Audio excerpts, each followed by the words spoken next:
beautiful Friday evening. We welcome you into high school football here on CRM Live Sports, crmlivesports.com.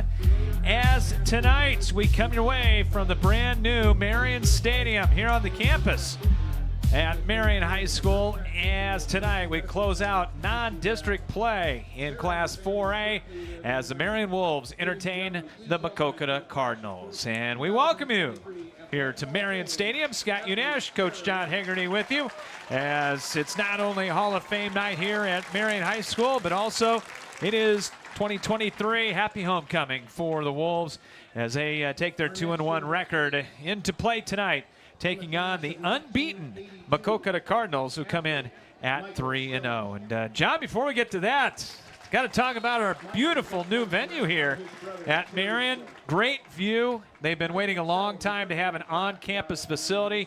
We had so many great memories from Thomas Park, bucolic Thomas Park, as we like to call it. But tell you what, this is pretty darn nice to be here tonight. It is a little bit nostalgic to think back on all of the times that we went to Thomas Park and a lot of the great games and just sometimes strange experiences we had out there. But let's face it, the stands at Thomas Park were built during the Franklin Delano Roosevelt administration by the WPA.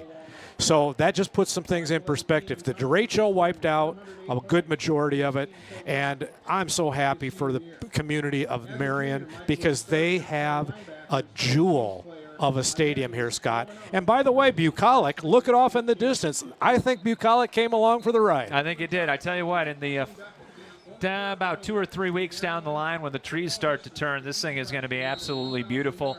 You take a look off to the east and you can see in the distance, Highway 100. You can see Squaw Creek Park, Gardner Golf Course over there in the background. And I'm not so sure, but I think you can see toward Mount Vernon over there, First Street Stadium. So we open this one while First Street Stadium in Mount Vernon closes its doors tonight for the final Highway 1 battle between Mount Vernon and Solon over there. But we got this one to concentrate on, and this one should be a good one as we welcome everyone into the Jersey Mike's pregame show. Brought to you by Jersey Mike's Subs and their 2 locations, soon to be 3.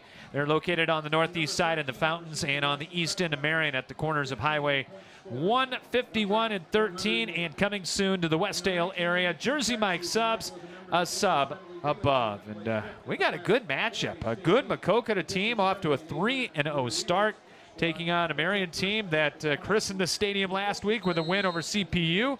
And they come in at 2-1 in the final tune-up for both of these teams before districts. 2 community high schools that have a long-standing tradition of good rivalry football is going to be renewed here tonight. I looked up, and they haven't played since 2019.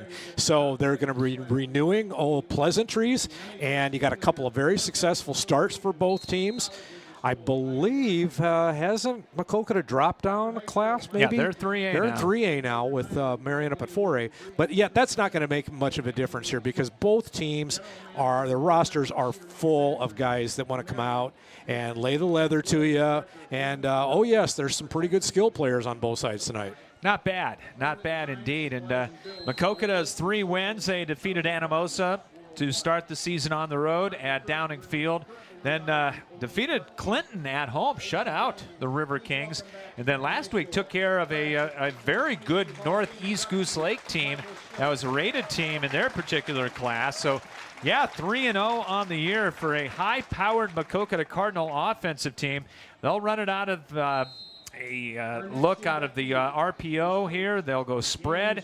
They'll go 3 receivers. They'll go 4 receivers. They've got a very good quarterback in Carter Meyer, 6 foot, 145-pound senior. They got a terrific receiver in Braden Tranel, a 6 foot, 175-pounder, and a pretty good running back in Derek Wilhelm, who's a junior at 5'11 and 160 pounds. Meanwhile, for Marion, they come in at 2-1.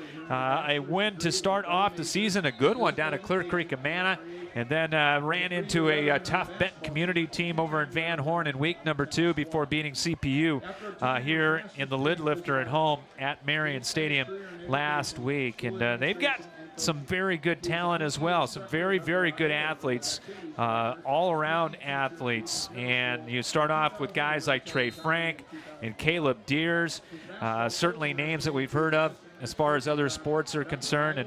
And for Michael Joyner, the coach here at Marion, taking over after Tim Lovell went to the other side of town at Linn-Mar, he's putting his stamp on this Marion program.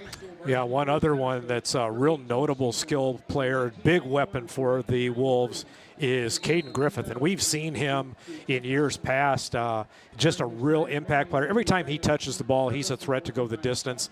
And I believe he's Scott, zeroing in on one of the school records for receiving? Yeah, a lot of school records. A lot of those held by Blair Brooks. And going to get close to him, if not surpass some of those anyway. And very good receiver, 3-year guy as far as the Wolves are concerned. And it's a Marion team that they're going to try to make this a little bit more physical game tonight. Maquoketa wants this thing to be up and down in a track meet. While Marion's going to, they're going to line up and they're going to try to slug it out with the Cardinals. Yeah, there's going to be a little bit of difference in size, but the numbers game is squarely in Marion's favor. They've got a lot more guys on the roster, a lot more red jerseys on their sideline than the white jerseys on the opposite sideline. So maybe it'll be a bit of a battle of attrition too. And as the game wears on, because it is a fairly warm evening, maybe that'll have an effect too. Maquoketa coming in at 3-0, Marion at 2-1 here on the Jersey Mike's pregame show as we come your way high atop the brand new Marion Stadium here on the campus at Marion High School. We're going to take a break, come back. We're going to hear from head coach Michael Joyner of Marion and have more of the Jersey Mike's pregame show for you from Marion right after this here on CRM Live Sports. At Jersey Mike's, we've offered a sub above since 1956. It starts with bread, fresh baked in our stores every day, topped with quality meats, cheeses, and ingredients, sliced and grilled right in front of your eyes. And don't forget to add the juice, the red wine vinegar and olive oil blend that gives a Jersey Mike's subs its exquisite zing. Stop in and visit Jersey Mike's 2 metro locations, in the Fountains on the northeast side and on the east end of Marion near the corner of Highways 151 and 13 and coming soon to the Westdale area. Jersey Mike's, a sub above. The Cedar Rapids, Iowa City Building Trades Council represents 18 building trade unions in the corridor. Each union provides skilled workers for construction projects throughout the area. Union workers are highly skilled professionals who are determined to better their communities. The building trades unions are always looking toward the future. Training in registered apprenticeships is available. Visit their website at cricbt.org for more information. The Cedar Rapids, Iowa City Building and Trades Council, committed to getting the job done right the first time.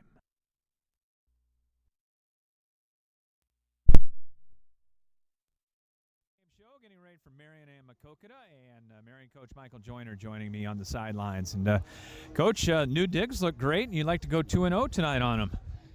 Yeah, the phenomenal. Thankful for the community support that we've had to build this beautiful facility. A little later than we had hoped, but better late than never, they say. So we showed out pretty well on last Friday night, but the focus right now is beating this Maquoketa team with some pretty good athletes. Yeah, let's go back to last Friday night and a very good start for the Wolves. I know you weren't particularly happy with the end, but still a good night. Yeah, we were really happy with how we responded. We marched down the field on our first possession and threw a pick on a ball we probably shouldn't have thrown, but we came back and we scored on 5 straight possessions, and that really is a testament to how the kids really wanted to execute the game plan and knew that we could establish the line of scrimmage, and it felt really good to run the things that we've been practicing all fall and have it execute properly. Had to move some guys around a little bit this week, but that's really nothing new in football. No.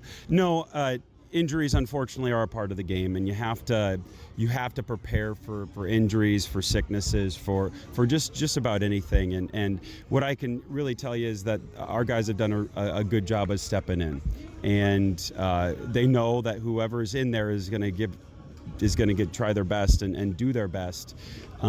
So our offense isn't going to look much different than it did last week. Our defense isn't going to look much different than it did last week. We're going to play the guys that we got healthy, and thankfully, in the grand scheme of things, we haven't been bitten with the injury bug too hard. We did lose one of our seniors for the year, but it's unfortunate. But we'll fight to live another day. Well, Caleb Deere so far, missed a little time in the CCA game, but other than that, you got to be happy with how he has performed.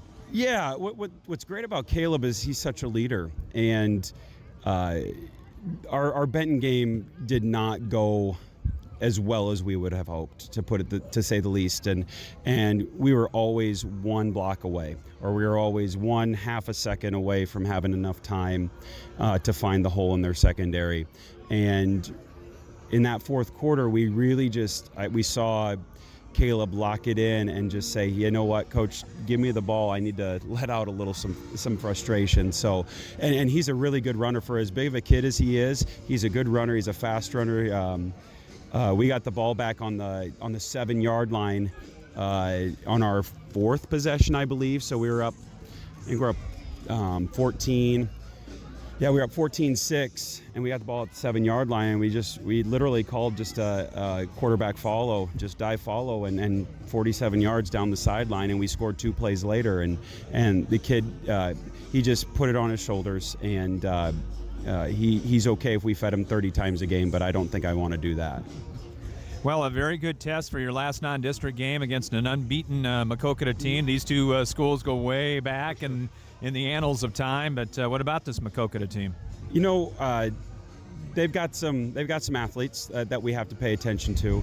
Number 2 is a good player. That's their quarterback. He's a good player, quick, likes to escape the pocket, and they're putting him in their run game a little bit more the last week than they had previously.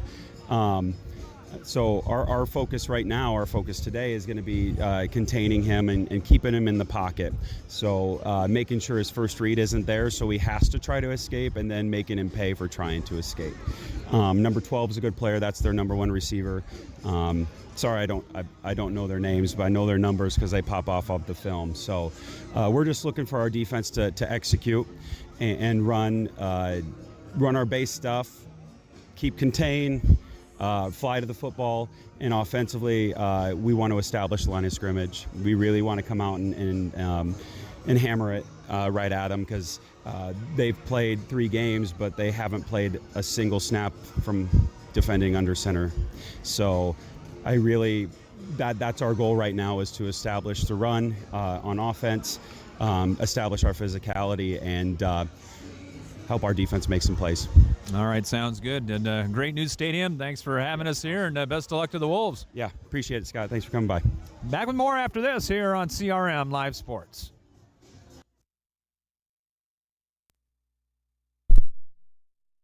Epiphany Dermatology is a full-service dermatology practice that treats all conditions of the skin, hair, and nails. Dr. John Wollner has been practicing and treating patients for over 30 years. Epiphany Dermatology has built a reputation based on reliable customer service and quality skin and hair loss treatments. Epiphany Dermatology also places a special emphasis on skin cancer prevention, screenings, and treatment. Call them to book an appointment at 363-9936 and visit their website at epiphanydermatology.com. Epiphany Dermatology, 5264 Council Street Northeast, Suite 700 in Cedar Rapids. Spinal Corrective Center, 3800 River Ridge Drive Northeast in Cedar Rapids. Dr. Gene Kretzinger, Dr. Janet Kuehl, and Dr. Jesse Henick provide education to families on healthy living and wellness.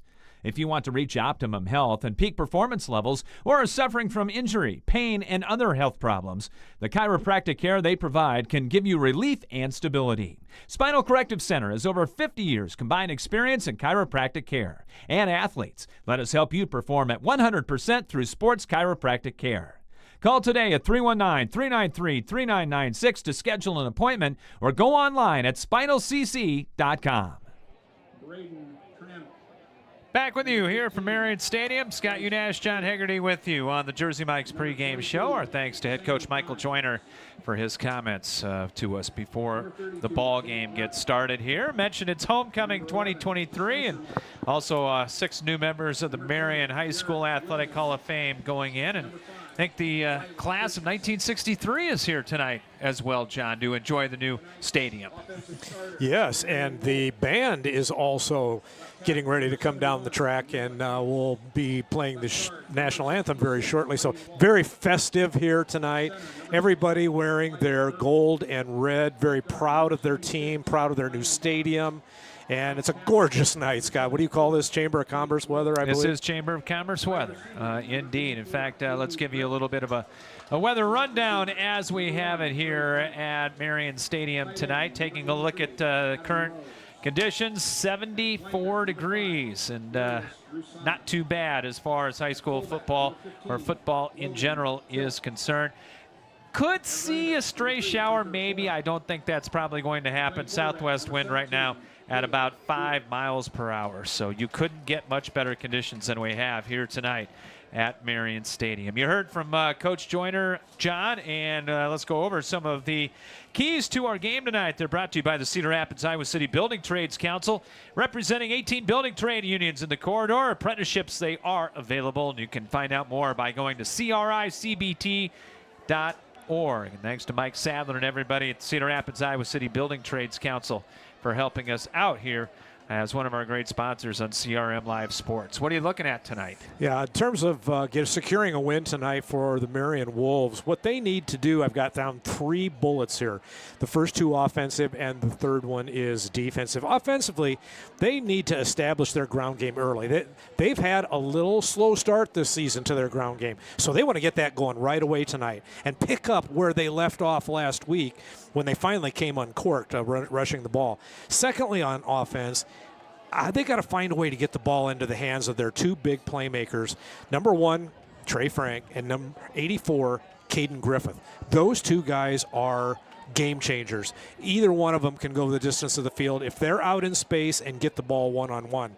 Now, as for the defensive end of things, they've got to find an answer for Maquoketa's number 12, Braden Tranel. Tranel has got all kinds of gaudy statistics after only 3 weeks, and he is their go-to receiver. I mean, when you look at the number of touches that receivers for the Cardinals have had to this point, Braden Tranel dwarfs all of the rest of their catches combined. It also translates into pressure has to be put on their quarterback, who you mentioned before, Carter Meyer. He's very, very multi-threat to do different things, both his legs and his arm. He likes to break containment. He likes to extend the play. And you have to be able to account for his speed. So they're going to have to always know where he's at, especially when he's sprinting out or bootlegging. And that's what I'm looking at for a big Marion win tonight. Yeah, and some very, very good athletes for this team as far as Maquoketa is concerned. And not only in offense, but on defense as well. Tate Martin with 3.5 sacks so far in the season for Maquoketa. For Marion, Logan Tilkus has 3.5 sacks as well to lead the Wolves here as we get ready for our national anthem here tonight at Marion Stadium. You mentioned the first time, believe it or not, since 2019 that these old WAMAC rivals are meeting on the football field. Interestingly enough, not WAMAC rivals anymore. Maquoketa, new members of the River Valley Conference as of last year, but they go way, way back in all of the sports here in eastern Iowa. Marion is lined up on the south goal line. Maquoketa just inside the north goal line. And right now we are going to honor America with the singing and playing of tonight's national anthem. The national anthem tonight is being performed by the Marion High School Choir and band members.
national anthem here tonight at Marion, as the two teams are getting closer and closer to the kickoff of this one. We'll keep you updated on everything going on as well, as far as games around the state are concerned, with our Eagles Hideaway scoreboard, as we will take a look at a lot of biggies tonight here in week number 3. We got some barbecue across the way, John. We got some smoke lofting over there. They might want to share some of that, although we got our usual great hospitality here from Mike Mandershine and everybody at Marion. I was just going to mention that if you enjoy going to the Pizza Ranch and seeing the buffet that's there, well, we have the mini Pizza Ranch buffet up here in the press box, and I was just telling some of the faithful fans that we run into every year here in Marion that their press box hospitality is unparalleled, and I mean that. There's nowhere we go, Scott, that treats us as well in terms of things that you can call goodies, as does the Marion press box. A couple of other quick observations. It was nice to see big Noah Conway down there singing the national anthem in his uniform. Oh, yeah. Along with all of the cheerleaders and the rest of the choir. And then I got my first look here. I must have missed their mascot last year. That's a good-looking mascot. It is. Big red wolf down there. And set the tone for things here. Marion in the red jerseys with the white numbers, white and yellow stripes, trimmed in gold, the white numbers, white helmets with the white face masks. Going to go with the black pants with a big red stripe tonight. Maquoketa, all white uniforms with the red numbers, the white helmets, and they've got red and black striping for the Maquoketa Cardinals coming down over there in Jackson County. Our first half is brought to you by Spinal Corrective Center. Doctors Kuehl, Kretzinger, and Henick delivering state-of-the-art chiropractic care for athletes and their entire family in the River Ridge area on the northeast side of Cedar Rapids. Give them a call at 393-3996 and stop online at spinalcc.org. As Maquoketa won the toss, they deferred. Marion is going to get the ball first. Caden Griffith dropping back for the Wolves, along with Dagan Michaels. And they will line up at about the 5-yard line as we're about set to get this one underway here. Should be a good one. 3-0 Maquoketa and 2-1 Marion here. Our first look at the brand new Marion Stadium. Here's the approach by Koob, and the kick is off. And it will come down to Michaels at the 5-10, up the hash marks to the 20. Little stutter movement across the 25 and out to about the 23-yard line. And that's where Marion will put it into play, or the 28. Make that on a 23-yard return for the Marion quarterback. That is Caleb Deers, 6'6", 220-pound junior. Hunter Horak is going to be the running back. Marion's had to do a little bit of reshuffling in the backfield. They're going to be without, not only tonight, for the rest of the year, Jasper Hancock's starting running back. So they got Horak in there along with Logan Tilkus. He's going to be the fullback. On first down, the handoff. Horak, stiff arm, coming left, has running room to the 35, has the first down, tripped up as he crosses the 40 to the 41-yard line on a gain of 13 right out of the chute for Marion. First down for the Wolves. I'm thinking, John, the number 25 tonight. If this thing gets over 25, I think Maquoketa's chances go up. Under 25, I think Marion's chances go up. We'll see. Slot right, they'll run it out of the eye. Deers turns, hands it off. Horak up the middle, slams ahead for about 4 to the 45-yard line before he gets pushed back by Gavin Davis, 6'4", 206-pound senior defensive lineman. Obvious that Coach Michael Joyner wants to come out and establish that line of scrimmage, get his ground attack going, as we predicted in our keys to the game tonight. Good surge by the offensive line wearing red for Marion. They're coming off at a good angle. They're getting under pads, keeping their feet moving right now. Caden Griffith at the split end, 6'2", 180 to senior. Trey Frank at the slot. He'll go in motion behind the formation. He'll get the toss with a blocker in front, 50 into Maquoketa territory. And across the 45 and down to the Cardinal 41-yard line. That's going to be a gain of 13 and another Marion first down. Toss sweep to the wide side of the field, and he saw nothing but green turf in front of him. Up front, Noah Case at left tackle, 275 and a junior. Left guard, Brady Welsh, 235 and a junior. Wyatt Urkel at center, 205 and a senior. Ryan Boss at right guard, 250 and a senior. And Tate Brohl at right tackle, 265 and a senior. And Adam Rose, good-looking tight end at 6'3", 195. First and 10 from the far hash mark. Off the fake, Deers and the keeper retreats, trying to get to the outside, chased and brought down. Going to be a loss as Tate Martin, very quick junior linebacker, came up and made the stop for the Cardinals. Yeah, kind of a play-action quarterback sweep to the wide side of the field there. And the Cardinals were having nothing to do with that. 5 jerseys bearing down on Deers for a couple-yard loss. Yep, going to be second down and 12. Marion's kept it on the ground so far. Just underway here tonight from the brand-new Marion Stadium. Field turf, but we'll talk more about that. It's a different field turf than you see anywhere else. Second down and 12. Deers short drop, going to throw in the far flat. Catch is made by Roussan. Broke a couple tackles, still on his feet. 20, far sideline, 10-5, stretching out. And he is down to about the 1-yard line for Darius Roussan. The shoestring, far side rundown tackle caught him at the 1. Make that the 2. Going to be a gain of 41 and a first and goal coming up for Marion. As Roussan makes his first grab. The senior, 6'2", 180-pounder. They'll put Frank in the slot right, first and goal, Marion. It's going to be a quarterback sneak by the 6'6" Deers. Spins off the pile, second effort. Nope. Going to be short to about the 1. Stayed on his feet quite a while, even tried to turn his back and do a spin move, but just couldn't get in. Michael Joyner, the head coach, calling out the plays along the sideline for Marion. Wouldn't be surprised if they tried it again. Deers will go under center. Roussan slot left, 1 to the right. Nope, they're going to toss it to Frank, coming around to the left. Submarine, but he got in for the touchdown. Touchdown, Trey Frank. And there go the lights, John. Yes, all the new stadiums right now have got this little strobe light effect that they've built into their stadium lights. The first time I saw this in Iowa anyway was down at Waukee Northwest last year, and the first time you see it, it's pretty funky. So it'll be Marion getting on the board first. Grayson Kirsch, the junior kicker, coming out to try to tack on the extra point out of the Griffith hold. Left-footed kicker, and it's blocked. 3 Cardinals came through there, and Martin was the one that got the block, and it remains 6-0 in favor of the Wolves. 8:38 to play here in the opening quarter, and Marion 6, Maquoketa 0. We'll be back with the kickoff after this on CRM Live Sports. First Federal Credit Union has been helping homeowners for almost a century. Options are crucial when it comes to a first-time home purchase, mortgage refinancing, or a bill consolidation loan. Being able to select the absolute best loan for your situation can literally save you thousands of dollars over the life of the loan. Whether you're a first-time home buyer or an experienced homeowner, First Federal Credit Union will work to find the solution that is right for you. Learn more at firstfedcu.com. Member NCUA, Equal Housing Lender. At Hunt Graphic Innovations, it's the personal touch that counts. If you're serious about creating an eye-catching website or need assistance in graphic design for print, newsletters, posters, signs, or banners, Hunt Graphic Innovations has the experience to help get the job done. With personal attention and competitive pricing, discover the difference Hunt Graphic Innovations can make for you. 6-0 Marion. Extra point blocked. Wolves to kick it off from right to left.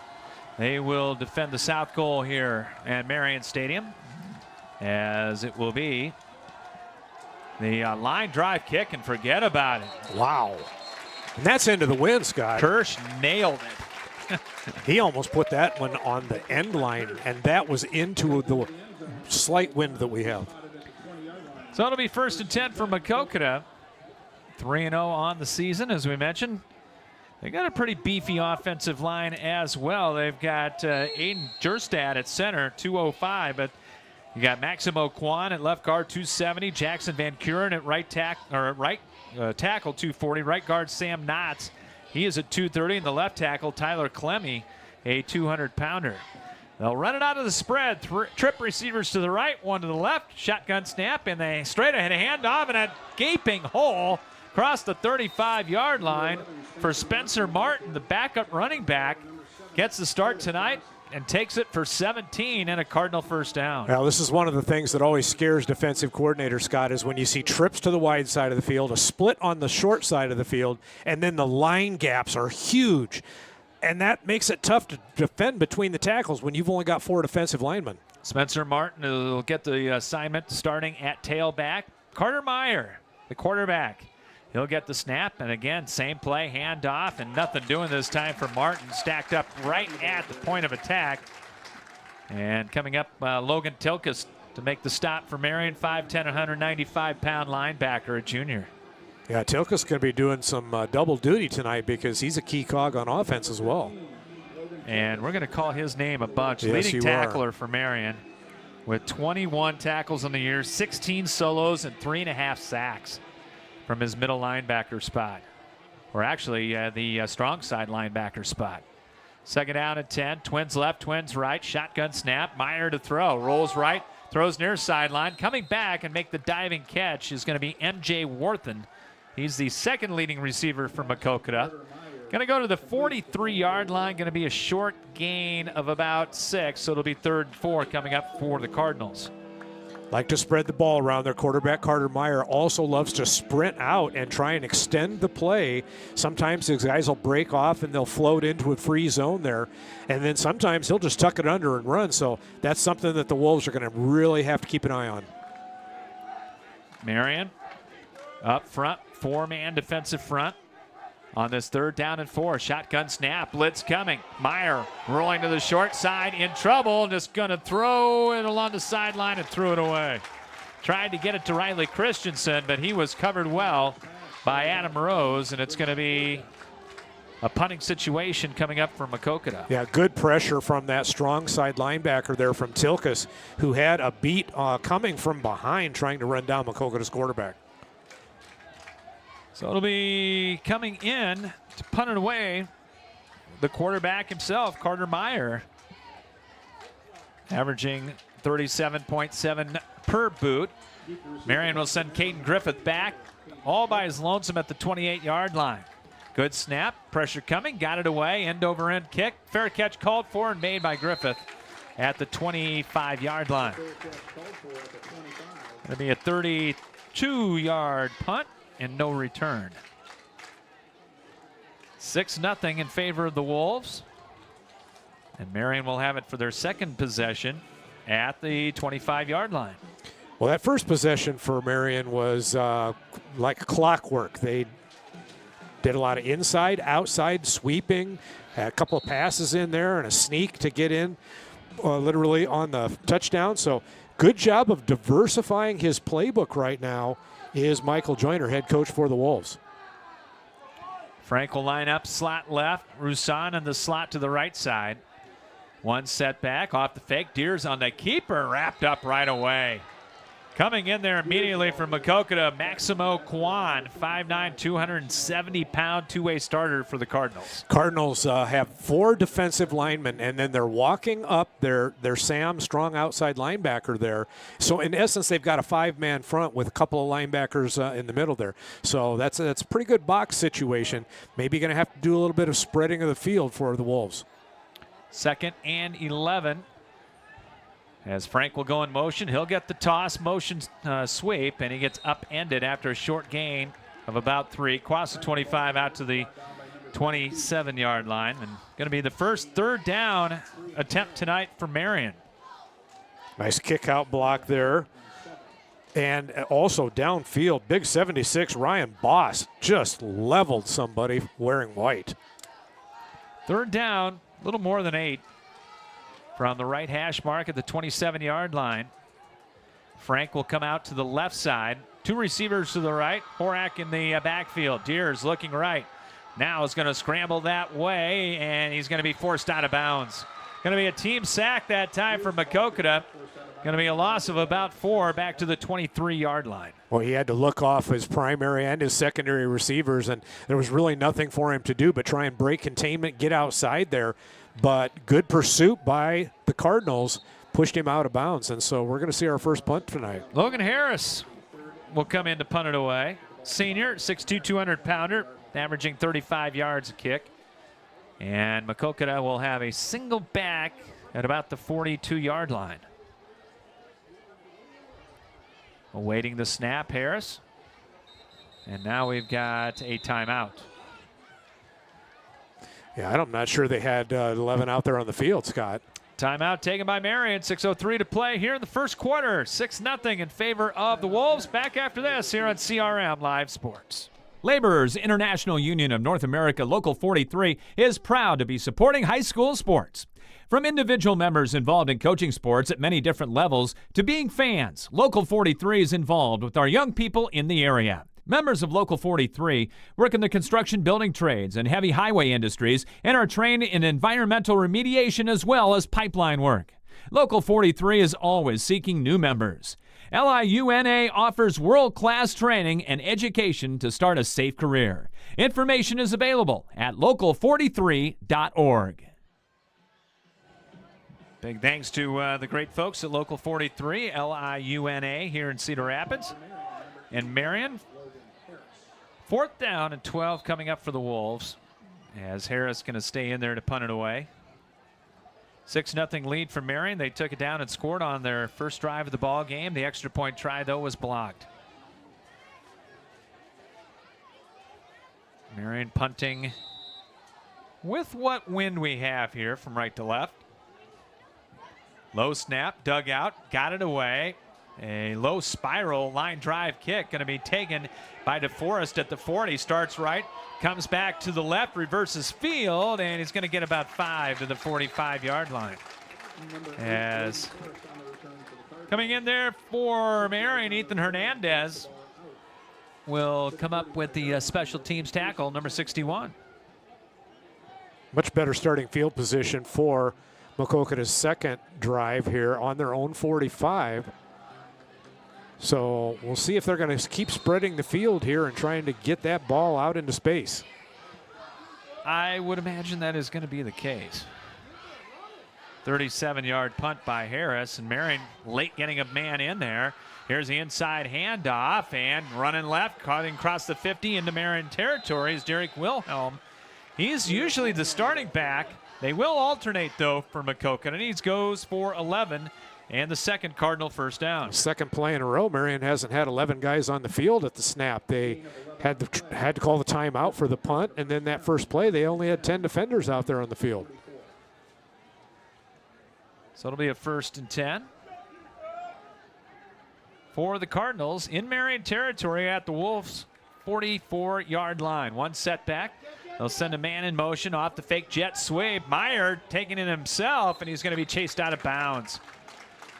Interesting. They faked the jet sweep and then ran quarterback short side right there. And fortunately for the Marion defense, Kyler Whitman was out there playing a perfect defensive end roll as he stretched that thing out and took it into the sideline. Going to be a loss of 5. Stops the clock, 5:14 to play, first quarter. 6-0 in favor of Marion. Big block M out in the middle of the field here at Marion Stadium. Got to take the elevator ride up. That's always exciting.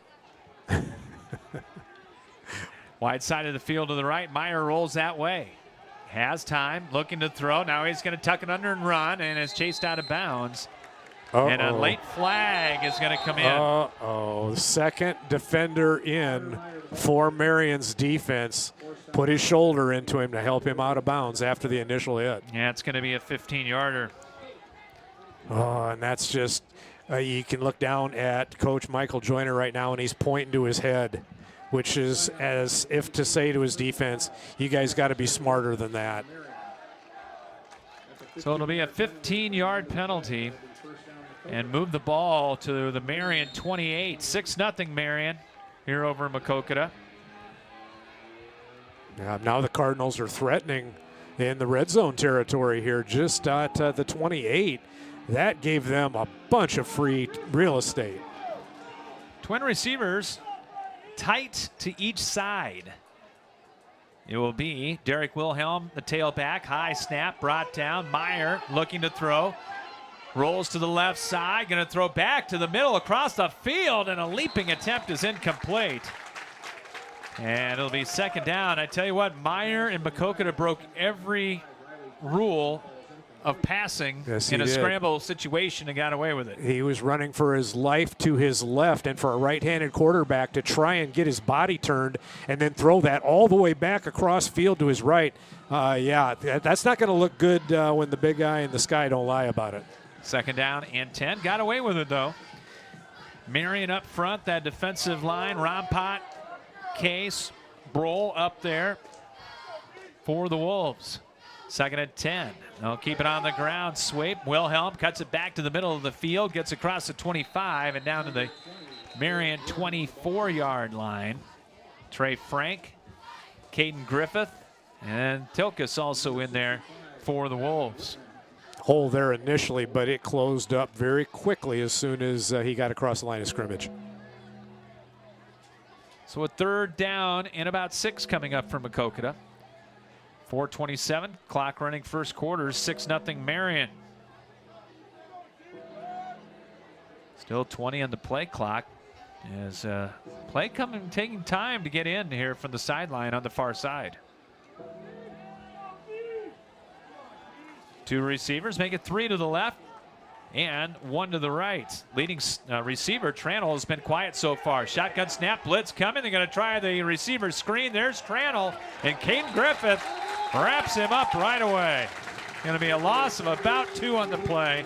Marion sniffed that out right away. Now keep in mind, Scott, as I check my sheet here, yes, Braden Tranel does have a 42-yard field goal this year already. Don't see him out there right now to kick, though. It's going to be 4th down and 9 at the 27 of Marion. And Maquoketa is going to keep the offense out there. Going to go 5 receivers. They're going to go 4 to the left, 1 to the right. They'll empty the backfield. Shotgun snap. Meyer looking to the solo man. Throws it for Tranel. Tried to get the juggling catch. Couldn't do it. Griffith right there to knock it away at the last second. And Marion will take over on downs. Well, that was kind of scary there until the very end for the secondary of the Wolves, but mission accomplished. So Maquoketa gets into Marion territory, but cannot put it in.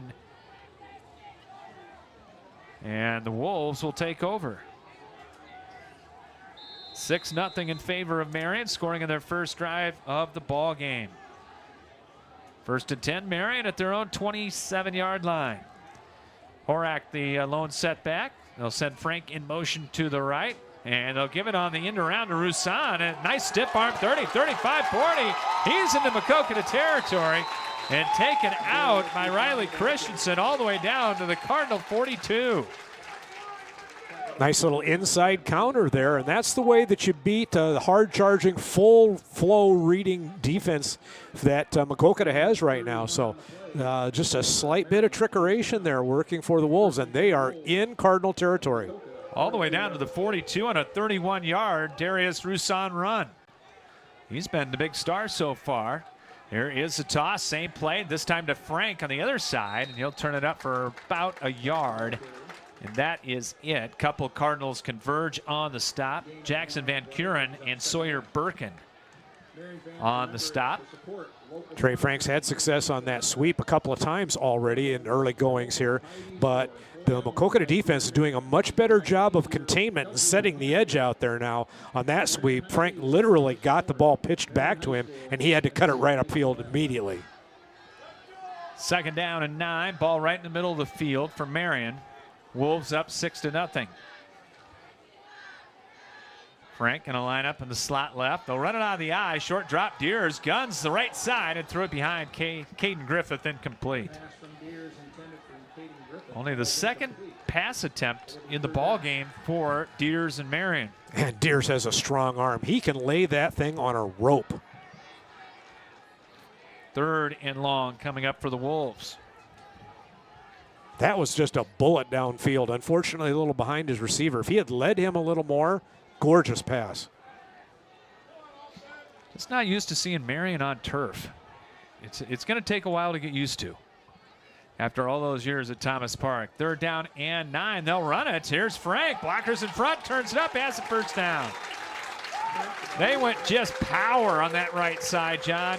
Made a couple men miss and a first down for Marion. Yeah, that same inside counter handoff with a couple of big Blutos out there blocking.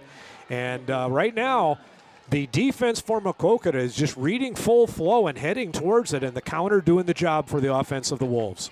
1:45 time remaining first quarter. Good crowd on hand tonight, ringing the far side, ringing this side as well here at the new Marion Stadium.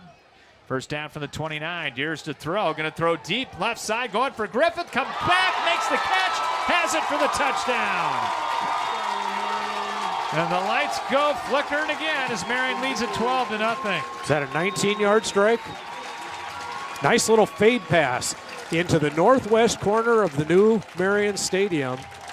And receiver had to actually turn around with his back to the end zone, and a defender draped all over him, but he had consummate concentration, brought the ball in for the score. 3rd touchdown catch, 29-yarder that time for Caden Griffith. And Marion up 12-0, and they'll keep trying the 1-point extra points here. Low snap dug out, and the kick is up. And it is good by Grayson Kirsch. And with 1:28 to play here in the first, it is Marion on top of Maquoketa, 13-0. And we'll come back with the kickoff after this here on CRM Live Sports. No matter where you are in life, Hills Bank is here to help you succeed. Whether you're buying your first house, saving for your child's future, or preparing for retirement, you can count on the people at Hills Bank for the support you need to reach your goals. It's easy to connect with a banker over the phone or on hillsbank.com because we believe banking is better through human connection. Hills Bank is an equal housing lender and FDIC member.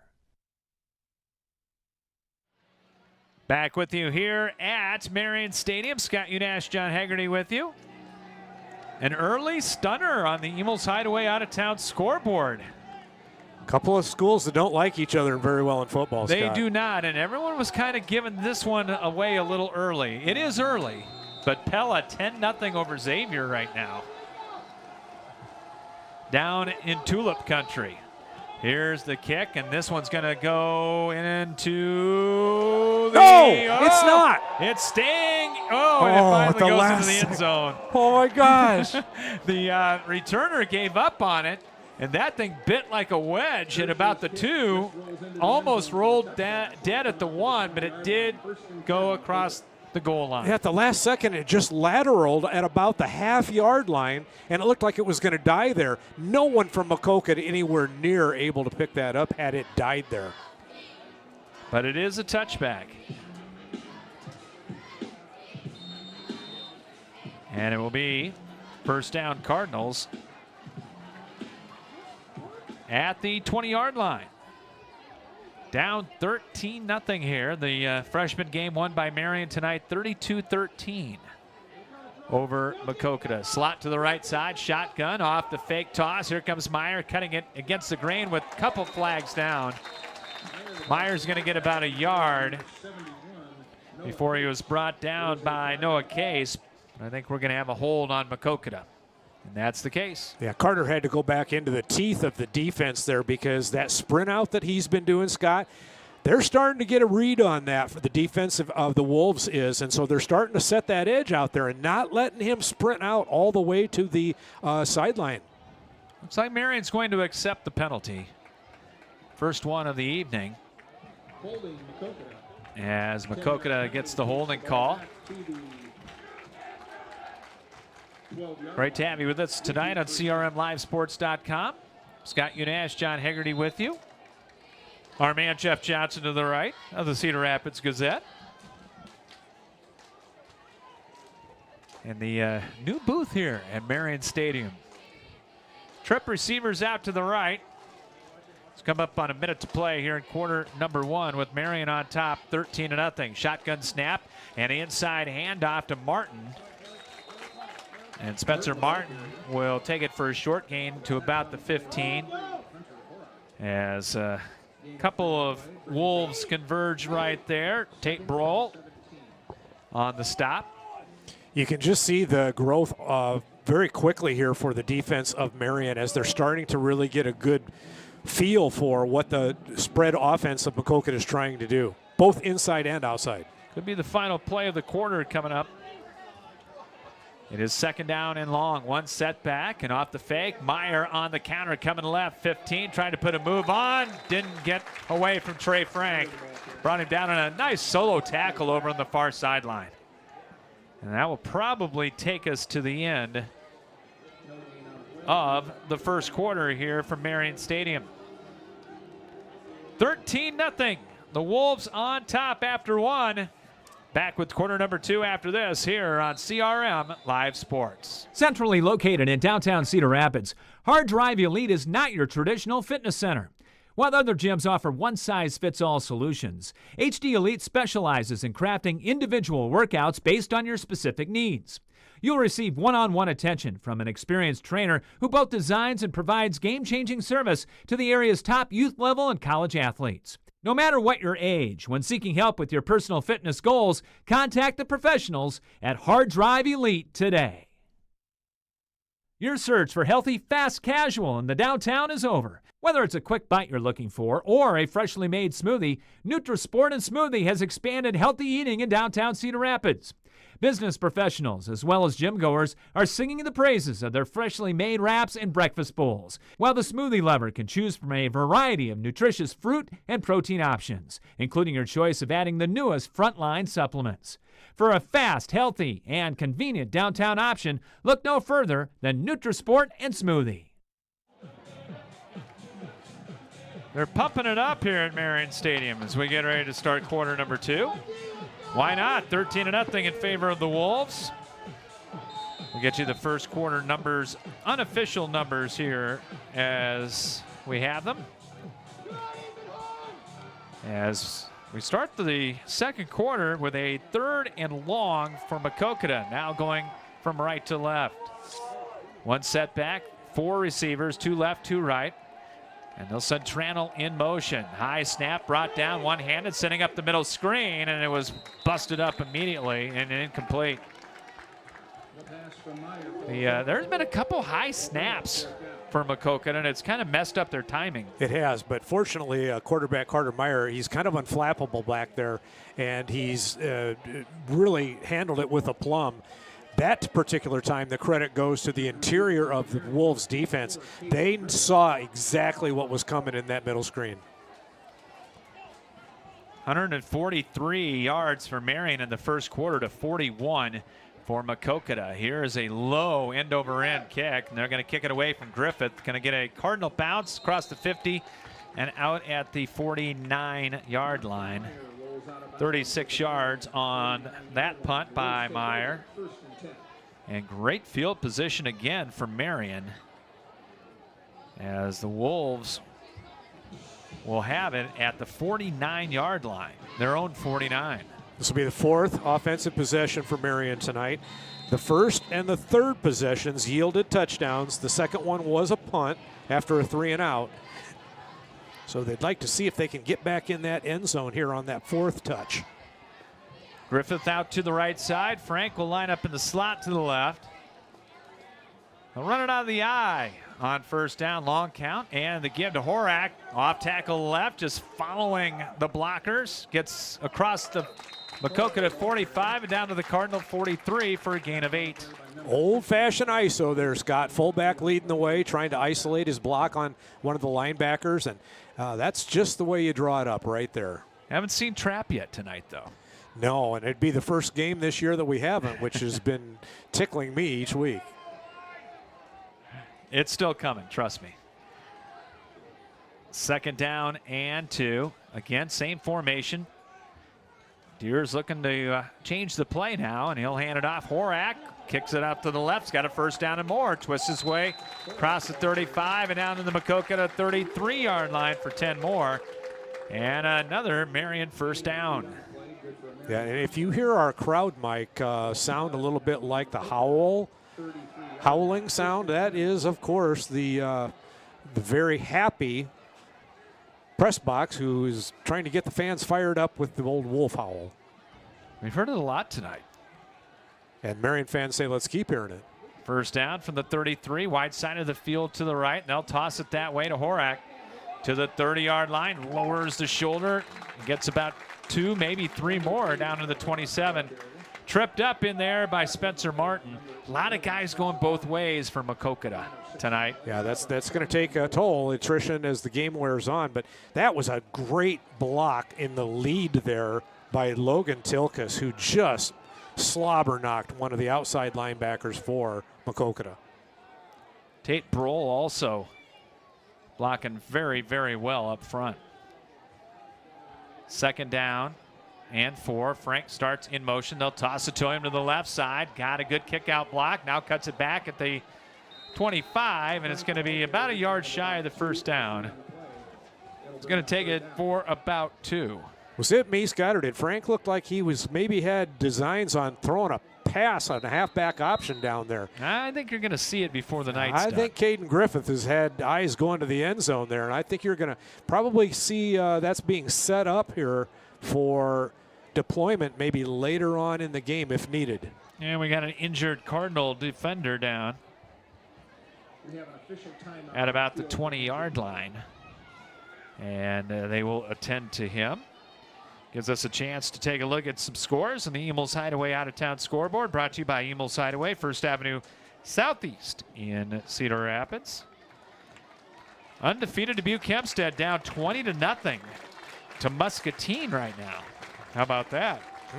First quarter, City High 3, West 0 in the battle for the boot. No emotion in that game on either side, is there? No. North side of Marion is 7-0 Bettendorf in the second quarter over the Lions. The resurgent Bulldogs. The unbeaten Bettendorf Bulldogs. As They didn't like going 3-6 last year, did they? they did not. That didn't sit well with the Bulldog alumni, I'm guessing. Third down and less than a yard for Marion. Would not be shocked if this is a deer sneak. We'll see. The 6'6 quarterback under center. Nope. Going to fake the handoff. They're going to throw deep, going for the left side of the end zone. A jump ball, and it is incomplete. Frank caught it, but out of bounds. I like that call, though. I do, too. You've still got one more down. You're in 4-down territory. You only got to get just a little less than a yard, it looks like. And by the way, let's talk about who's over there running the if you didn't see the KCRG profile on the sports this week, Chuck Kent has been over there on the downs markers for 64 years, Scott. Wow. He was 1954 Marion grad, 4-sport athlete back in the day. Hats off to you, Chuck. Here's Deers. Now they will sneak it, and they're going to get the first down easily. They asked him if he's going to be back next year, and he goes, the good Lord only knows. First down Marion on the 4th down sneak. And the Wolves move it down to about the 23-yard line. Brand new stadium, as we mentioned several times here at Marion Stadium. We're going to measure? Officials timeout for a measurement. They're going to measure. Oh, I think he's got it by quite a bit. So does the Marion offensive line. Tate Brohl is saying first down. And they're not going to have to bring the chains in very far either. It's just basically right in front of them. This field, usually the field turf stadiums and the playing surfaces, John, have the rubber pellets. We do not have that, and it is going to be a first down. I'm not sure why they thought they needed to measure that. It's not even close. First down, Marion. But that gives us a chance to talk about the new surface. It is wood pellets. I have never seen that before. You know, it's actually almost like little tiny miniature wood chips. Yes. Not sharp. Now, you're not going to obviously. get a splinter. No, Don't get me wrong. We're not going to get a splinter or anything like that. It's 15 degrees cooler than the rubber pellets. Which were black. That is correct. So that's what they have here at Marion Stadium. First down, at the Maquoketa, just outside the 23. Two receivers to the right. Deere's going to toss it to Horak. Gets away from one in the backfield across the 20 and gets down to about the 18-yard line. Martin coming up to make the stop, as well as Riker Henderson, and Horak is down. And one spot, John, that Marion can't afford any more injuries is the running back position. Yeah, he's in some obvious pain, too, as the training staff out there immediately. Now he's over on his back and not writhing quite the way he was previous to that. But you're right, Scott. They've had to do a lot of shuffling of personnel in that backfield, as you talked about early on in the pregame. Yeah, already Marion is without Jasper Hancock for the rest of the year. He was going to be their starting running back. Was actually injured last year in the scrimmage game. Missed all of last year. Got to play a couple games this year.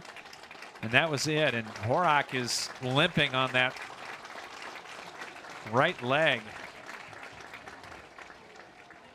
as they are helping him off. He is putting a little bit of weight on it, but he's in some obvious pain. Well, next man in. Who's it going to be? Is it going to be Frank or Roussan? Well, this is a discussion topic that the Marion coaches have had just about every week since the first game of the season.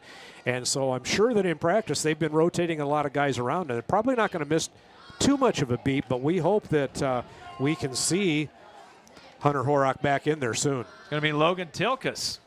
And they'll go with the counter, give to Roussan to the 10-yard line, and should have a first and goal coming up for Marion after the gain of 7. Now, Maquoketa's defense just has not had an answer for that inside counter handoff so far in this game.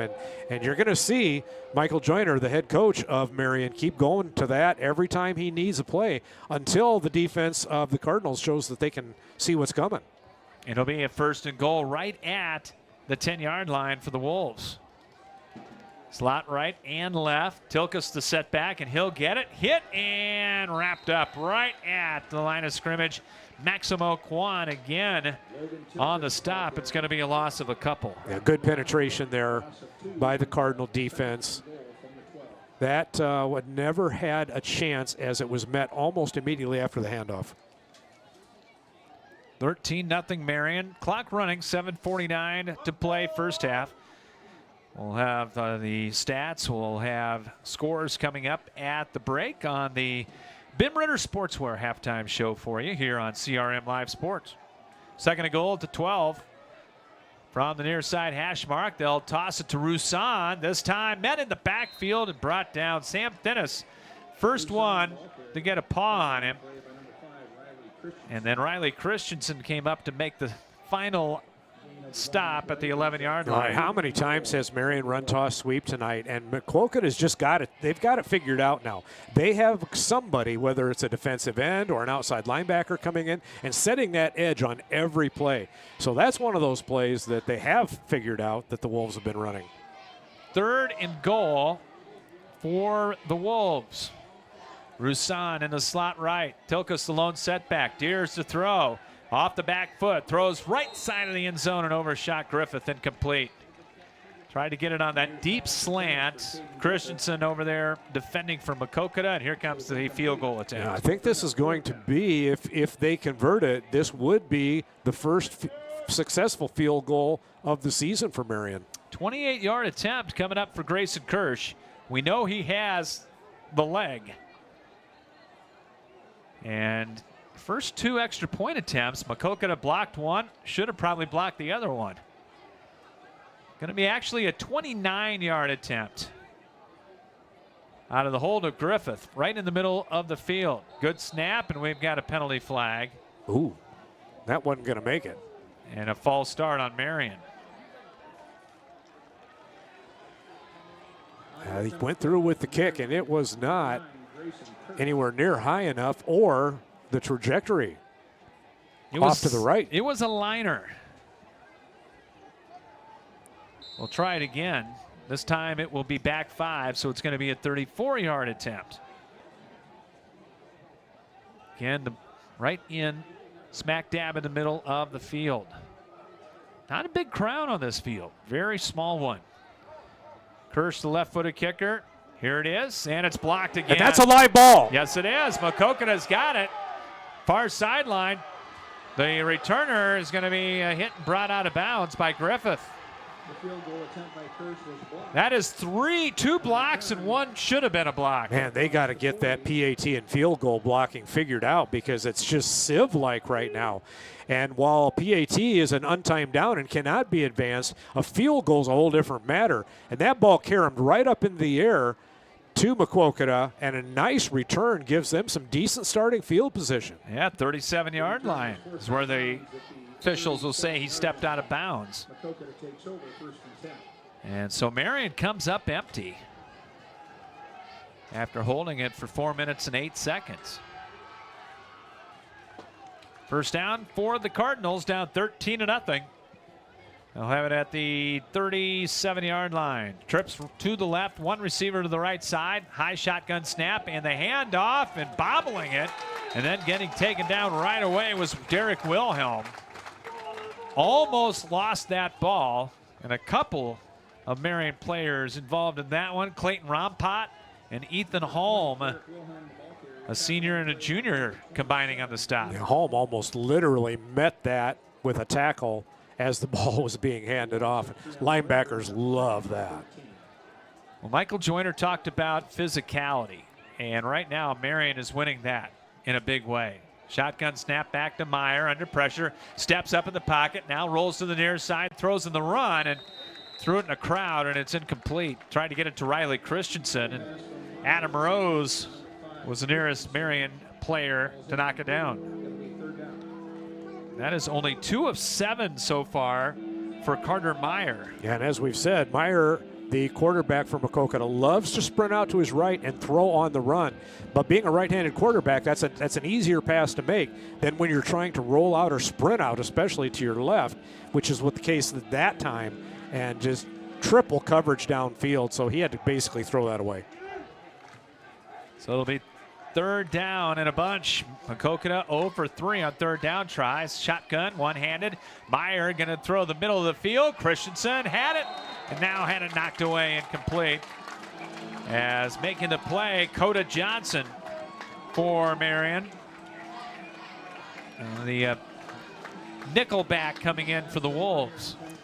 Could not have thrown that ball any better for a receiver to catch on the run, but just failed to secure it. That's a 3 and out for Maquoketa after the block. As Meyer will stay in to punt. Caden Griffith will drop back, single safety at the 34. And a good snap back. Punt is away by Meyer. A low kick will take a bounce. And a Cardinal hop inside the 40, inside the 35, inside the 30, and out at the 29. They don't want anything to do with letting Caden Griffith get that ball, do they? No, they don't. They're just kicking it straight out of bounds, as far downfield as they can get it. 40-yard punt and no return. Marion will have it at the 26. Is where they say it hit the paint on the far side. Week 4. Hard to believe, John, next week we hit the halfway mark of the regular season. No, isn't that the truth? District play for, I think, 3A on down this week, and next week 4A and 5A join them. That is correct. First down for the Wolves at the 26-yard line. Tight formation off the fake. Deers on the keeper, and he's thrown down hard as he gets to the 32-yard line. Don't want to see your quarterback take that abuse too many times. As the tackle made in there by Sam Thinnis after a gain of 6. Deers does have well over 140 yards rushing so far, the first 3 games of the season anyway. Couple touchdowns. Marion averaging 5 yards a carry. 17-0 Dutch over Xavier. Wow. Hand off, and off the right side, Roussan.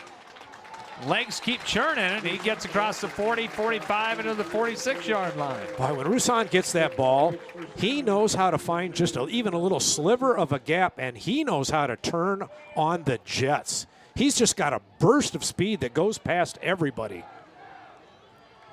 So it'll be 1st and 10 Marion. That right side, especially of the Marion line, that's where Boss and Brohl are. Yeah, Boss has had a great night blocking so far. He's had some great kick-out blocks on both the toss sweep and that inside counter handoff. Still 11 on the play clock. Blitz coming. Deers off the fake, off the back foot. Hit as he throws upfield. And Griffith got him, and it's on the short hop. Deers had to unload that. He was about to get the tomahawk chop put on him.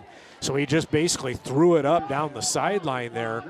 And that would have been an unbelievable circus catch had he been able to come up with that. Griffith had to turn completely around and then go down to his knees and try and get it. Oh, look like Griffith coming out a little gingerly. Yeah, he's going to the trainer. Yeah, he's kind of, he just motioned that his knees came together and his feet got splayed out when he went down on his knees to try and make that catch. Going to take a look at him, and he's a two-way starter. Keep that in mind, is Caden Griffith. 2nd down and 10. Deers off the fake, coming off tackle left, gets to the 50 and got smoked right there. Quan, as well as Spencer Martin on the stop. Going to be a 3rd down coming up off the gain of 4. We're down to 4 minutes to play in the 2nd quarter, and Marion on top of Maquoketa 13-0. Marion trainer has Caden Griffith over on the bench, actually standing up, and she's applying tape to his knee right over his pants and his tights. 3rd down right at the 50-yard line. 8 on the play clock. Trey Frank out to the right side. Here's the throw left, and it's incomplete. Off the hands of Dagan Michaels. In there for Griffith, and it's going to be a Marion punt. Yeah, this possession just nothing in sync about it. For the first time tonight, Marion offense looked a little bewildered there. 2 starters on the bench right now for Marion. So Harris will punt. DeForest will drop to about the 15-yard line. And again, personnel issues once again. Still plenty of time to get in there for Marion. Here is the snap. A high one brought down. Harris gathers himself and gets away. A pretty good kick. Fair catch called for and made at the 19-yard line. 31-yard punt after what could have been disaster. Well, I state the obvious here and say that while Marion's got the 13-0 lead here with 3 minutes and 31 seconds left before halftime, they're going to have to get some things figured out on their special team, Scott. Yeah, it's been a little bit of an adventure at times. Kind of shaky. Horak is up, and Hunter Horak is trying to test that lower leg, ankle, what have you. Griffith has been retaped. Ready to go on 1st down. Shotgun snap. Blitz coming. Meyer eludes it. Rolls to the right. Still has it. Still has it. Throws it away. Meyer now with 5 straight incompletions. And 2 for 9 on the night. Yeah, he loves to sprint out to his right, and the defense for the Wolves has been prepared for this. They've been working on that all week long. More often than not, he rolls out or sprints out to his right because he's a right-handed quarterback. They've done a good job of setting the edge and making him either stop and come back into the full teeth of the defense or just run it out of bounds. 2nd and 10 for Maquoketa at the 19-yard line. Shotgun snap. Meyer going to get rid of it quickly, and the catch made on the slant. Going to be close to a 1st down as they get it to Riley Christensen, his first catch, and they will move the chains on a gain of 11 and a 1st down for Maquoketa. That's our first of the 2nd quarter. Been a long time since Maquoketa moved the chains. Chainsman Chuck Kent down there on the spot, though, jogging down. Getting her done. Don't tell him it's his 64th year. He's got a passion for those chains. Our friend Drake Van Gorp over there as well. Second down, they'll keep it on the ground. Inside handoff, Martin scoots through, puts a stiff arm on, 40. He's got a first down as he takes it to the 45-yard line for Spencer Martin. Oh, and there were just a lot of red jerseys standing around kind of flat-footed there. Had a chance to maybe try and get something on him, but arm tackles broken through very easily. And right now, both offense and defense for Marion just kind of fell asleep on us here, Scott. 1st and 10. 2.5 to play first half. Then we'll have the Bim Ritter Sportswear halftime show for you. Marion will go with the 4-man front, 3 linebackers. Offset eye this time out of the gun for Meyer. Long count, gets it, and a broken play. He's going to take it himself and is going to get about 4 out of it to the 49 before he was tackled by Trey Frank. Also on the stop there for Marion was Ethan Holm. Red jerseys for Marion right now are they're getting pushed back. They're not standing their ground, getting a stalemate. They haven't had anybody blitzing in to try and get in the backfield. It just looks like a totally different unit out there on both sides of the ball right now. 2nd and 5 coming up for the Cardinals. And Maquoketa will get the ball to start quarter number 3 as well. From the midfield stripe, 90 seconds to play in the half. Meyer, short drop, looks right, now looks left. Now being chased, going to throw short, and a catch made right at the 50-yard line. And Dagan Michaels on the stop right there. The receiver for the Cardinals, and that's going to be Sam Thinnis, 22. Number 22, Sam Thines with the reception from the coach. And I think we're going to get a timeout. Michaels on the stop, and we've got a timeout. Maquoketa, 1:22 to play here in the opening half. 13-0 Marion on top. Back after this on CRM Live Sports. American Family Insurance agent Kurt Gustafson is committed to inspiring and protecting dreams right here in Cedar Rapids and the surrounding area. He starts by getting to know you and your needs and build a free auto, home, or life insurance quote. By bundling policies, we can often offer a variety of discounts. Whether you're purchasing a car, buying property, managing an investment property, starting a small business, or leaving behind a legacy, we've got your back as you pursue your dreams, and we'll help protect them. Insure carefully, dream fearlessly. See Kurt Gustafson Agency of American Family Insurance on Johnson Avenue Southwest, right across from the Johnson Avenue Hy-Vee for more details. The Marion High School Athletic Program. Thanks. Back with you after the timeout. And it'll be 3rd down coming up for Maquoketa. They've yet to convert a 3rd down. 3rd and 5 from the right hash mark at the 50-yard line. Shotgun to Meyer. Pump fake. Going to go deep right sideline. Man out there. Leaping catch made. And there is the leading receiver, Braden Trannell, down to the 20-yard line on a pickup of 30. Yeah, it's not even close. He is their go-to receiver, and he got a one-on-one on the sideline there. If that ball had been thrown about another yard downfield, he would have been gone. Hurry up now for the Cardinals, still with 2 timeouts remaining in the back pocket. Meyer out of the gun again. Drifting back now, rolling to the left. Now being chased, still being chased, is going to take it out of bounds. As on the chase, Tilkus out there as well as Clayton Rompot. And we'll stop the clock after the pickup of 2. With 57.8 seconds remaining here in quarter number 2.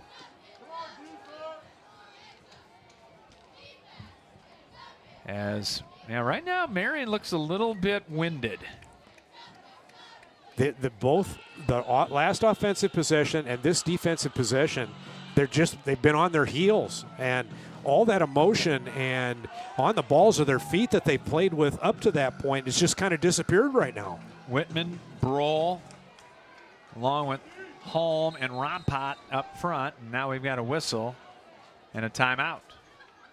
Taken by Marion. Nope, Maquoketa, I beg your pardon. We'll take their second timeout. 57-8 to go in the first half. 13-0. Marion back after this on CRM Live Sports. Looking for the best in commercial and residential flooring? At Schumacher Carpets and More, it's the little things that count. Family owned since 1987, the professionals at Schumacher have what you're looking for. Whether it is carpet, luxury vinyl plank, ceramic, laminate, or wood, their personal service and quality products set Schumacher apart in the flooring industry. Famous for a relaxed and pressure-free shopping experience, let the experts at Schumacher Carpets and More break down your options with just a simple conversation. Call, visit, or request an online quote from their website today. Maquoketa burns their second timeout. And they've got a 2nd and 8 on the Marion 18. First time Maquoketa has been in the red zone. Marion has had a field goal blocked, an extra point blocked. They've been moving the ball in this first half, but only a 13-0 lead right now. Ball on the left hash for Maquoketa, and this is what their quarterback, Carter Meyer, loves because he's got all that field off to his right to contend with. Martin is set back on the right hip of Meyer. Twins to the left side, looks that way, blitz coming. Meyer steps up in the pocket, now trying to get away, giving ground, and throws in the flat, threw it away. As Ethan Holm was after him, the junior defensive lineman. And that timeout really benefited Marion. Even though Maquoketa took the timeout, Marion really benefited from that, Scott, because their defensive coordinator went out there and he talked very calmly through some things, and he also dialed up the pressure again, and that was exactly what they needed, was to put the quarterback for Marion, Carter Meyer, on his heels. I think you're going to see it again, too. Still on that left hash. Trips to the right side, so watch. Meyer's going to sprint out to his right again. Tranel and 2 others out to the right, 1 to the left. Shotgun, here comes the blitz. Meyer stepping up under pressure. Stepping up again, eludes another one. Now he's caught, and he's going to go down. Tilkus got him finally at the 23-yard line. First sack of the night for the Wolves. So that's going to be 4th down for the Cardinals at their own 22.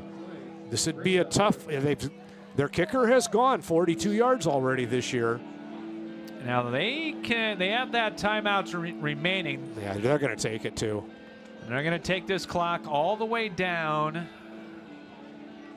to about a second left. Yeah, this would be what, about a 40-yard field goal if I'm doing the math right.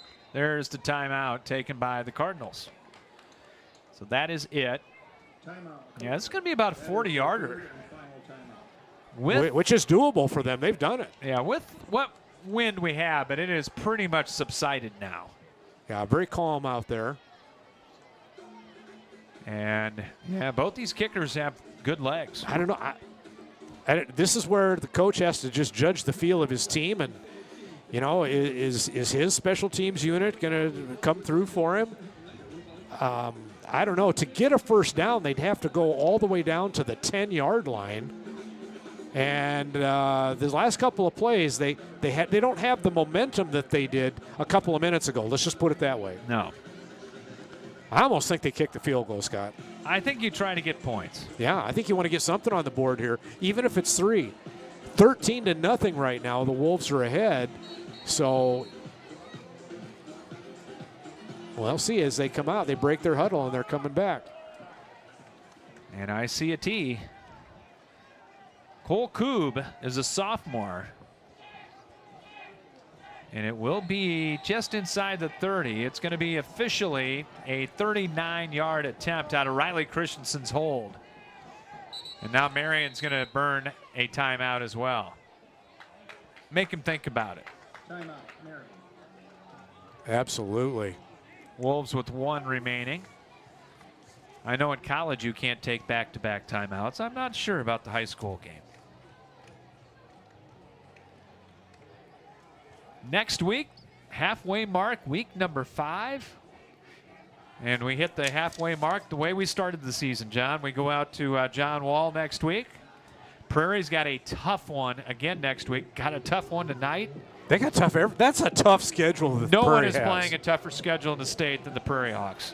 And we will see Prairie. And first time we will get to see the Liberty Lightning in football. I like purple. Who doesn't? Liberty, liberty, liberty, liberty. JJ's having flashbacks.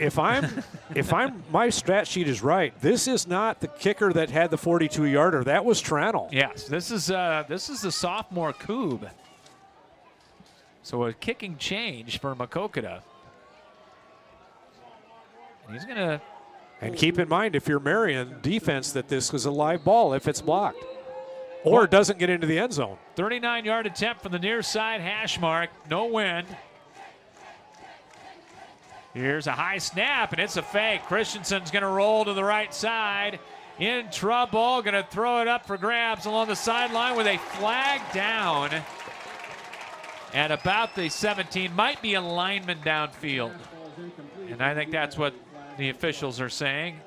Michael Joyner's already out there saying, turn it down, and let's go to the locker room. Very high snap. I'm not sure it was a fake. I think that he was just trying to, what do they call it, the old fire call, where they yells fire, fire, fire, and anybody that's eligible goes downfield and tries to get in zone for a pass.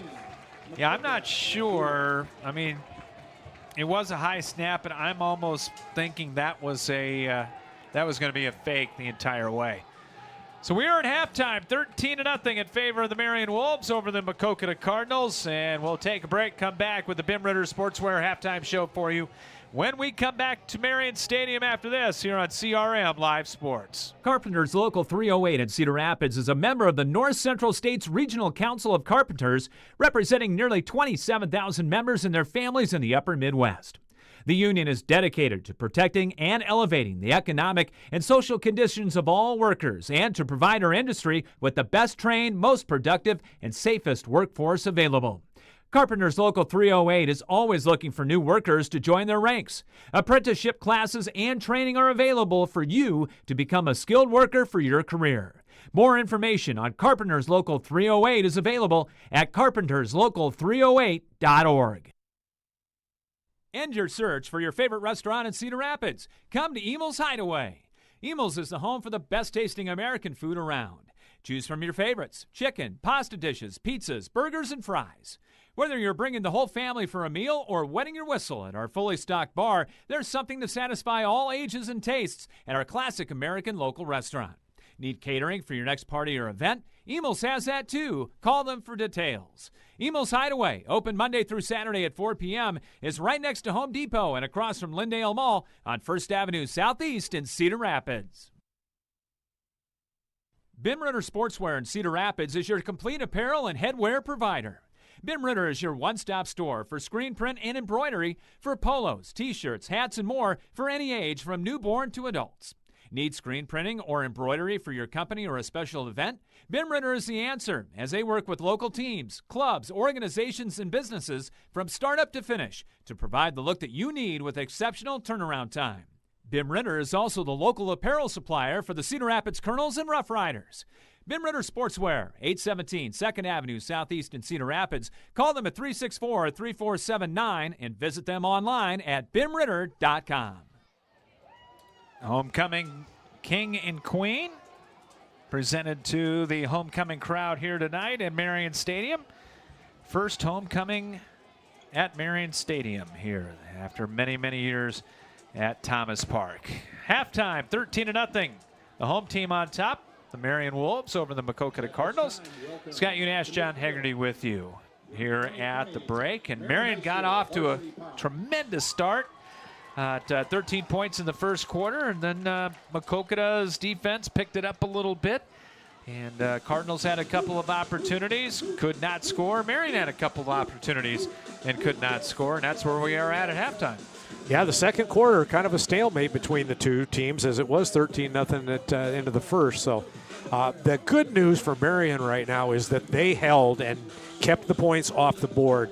So they've got the goose egg going in to the locker room here behind us in the school, which that's kind of cool. The locker rooms are just right behind us, and they don't have to go very far.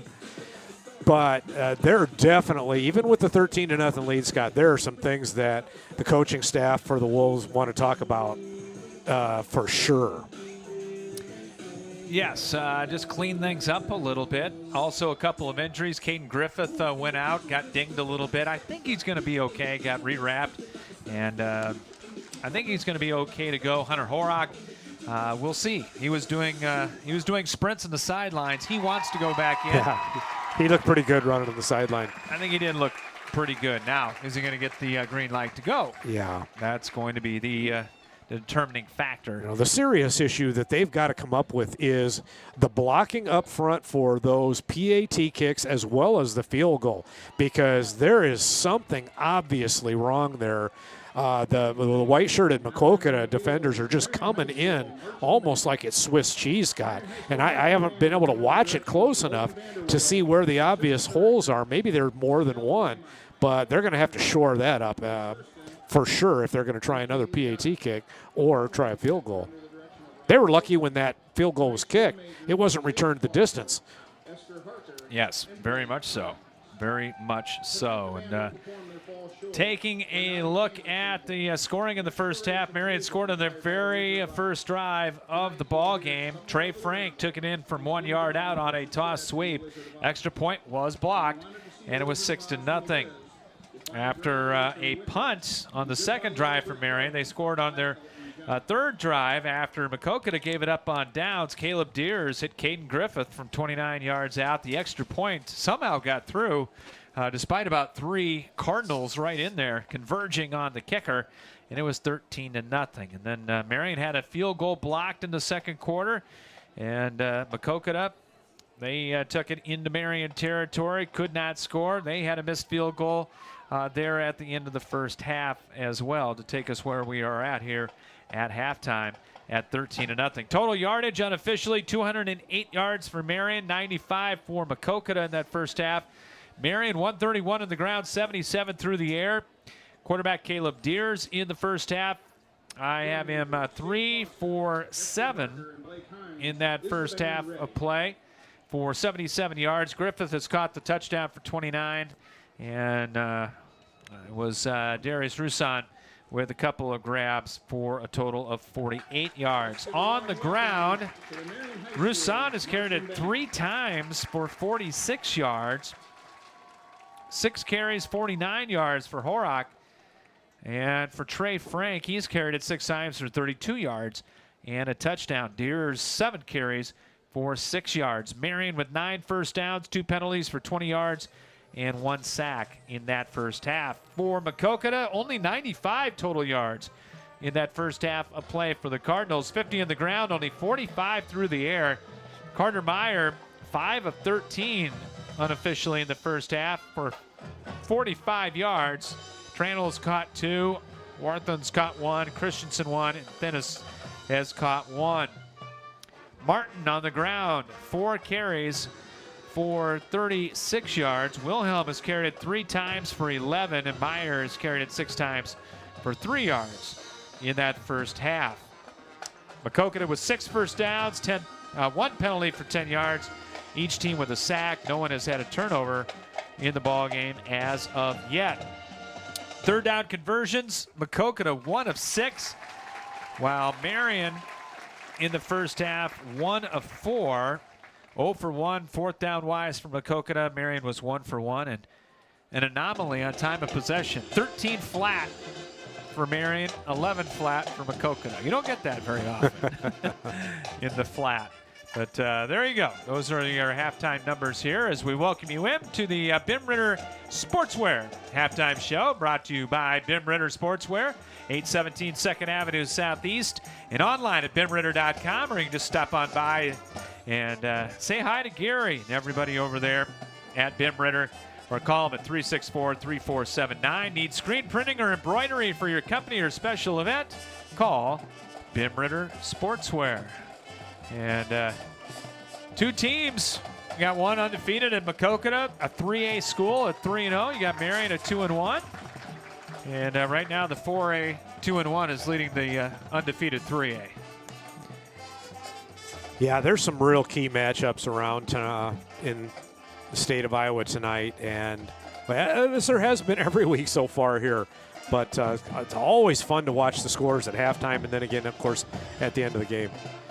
It is. And with that in mind, we're going to throw it to our Emils Hideaway scoreboard for some out-of-town scores. Brought to you by Emils on 1st Avenue Southeast in Cedar Rapids. While you're finishing looking that up, I will report that Colonels are up 8-1 at the end of 7, and the Loons hold a 2-1 That's a final now. Loons 2, Tin Caps 1.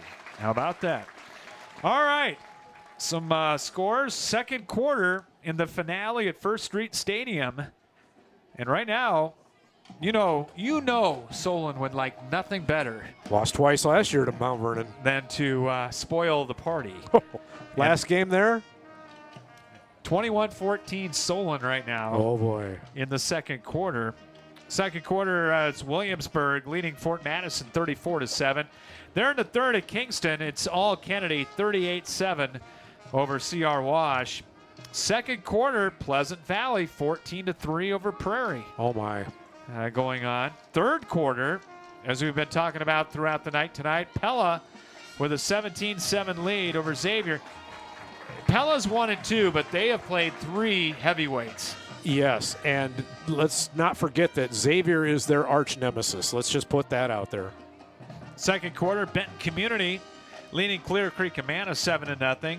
Battle of the Boot at halftime. It is City High 9-0 over Iowa City West. They thought that was going to be a shootout. Yes. Emotional game. Third quarter, it's Bettendorf leading Linn-Mar, but only by a touchdown, 21-14. Up at Linn-Mar Stadium on the north side of Marion. Not far from us.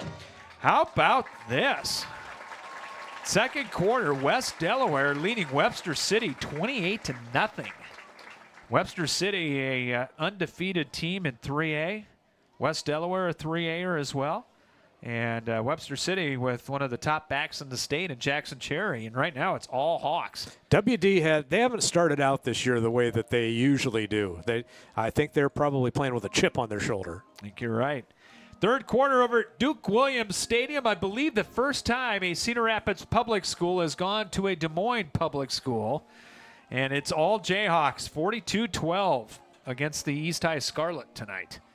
And I've been following Nancy Niemeyer, or not Nancy, but Natalie on Twitter throughout the week. Of course, Larry Niemeyer's one of his daughters. Mm-hmm. Teaches at Des Moines East. Oh, I didn't know that. Teaches at Des Moines East, and they are playing Jefferson on Larry's birthday. How about that? You can't make that up. Huh?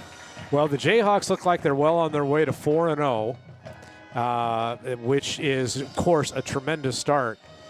But they have a showdown looming next week with Wash, who early indications appear that they're going to be winless at that point. But I'm just going to tell you, you better throw out the record books, because Wash is going to want to keep that river rivalry trophy like no other. And if they could get their first win of the season against the Jayhawks, who are now very soon to be undefeated, that would make a big deal for the East Side. One other just quick thing, Scott.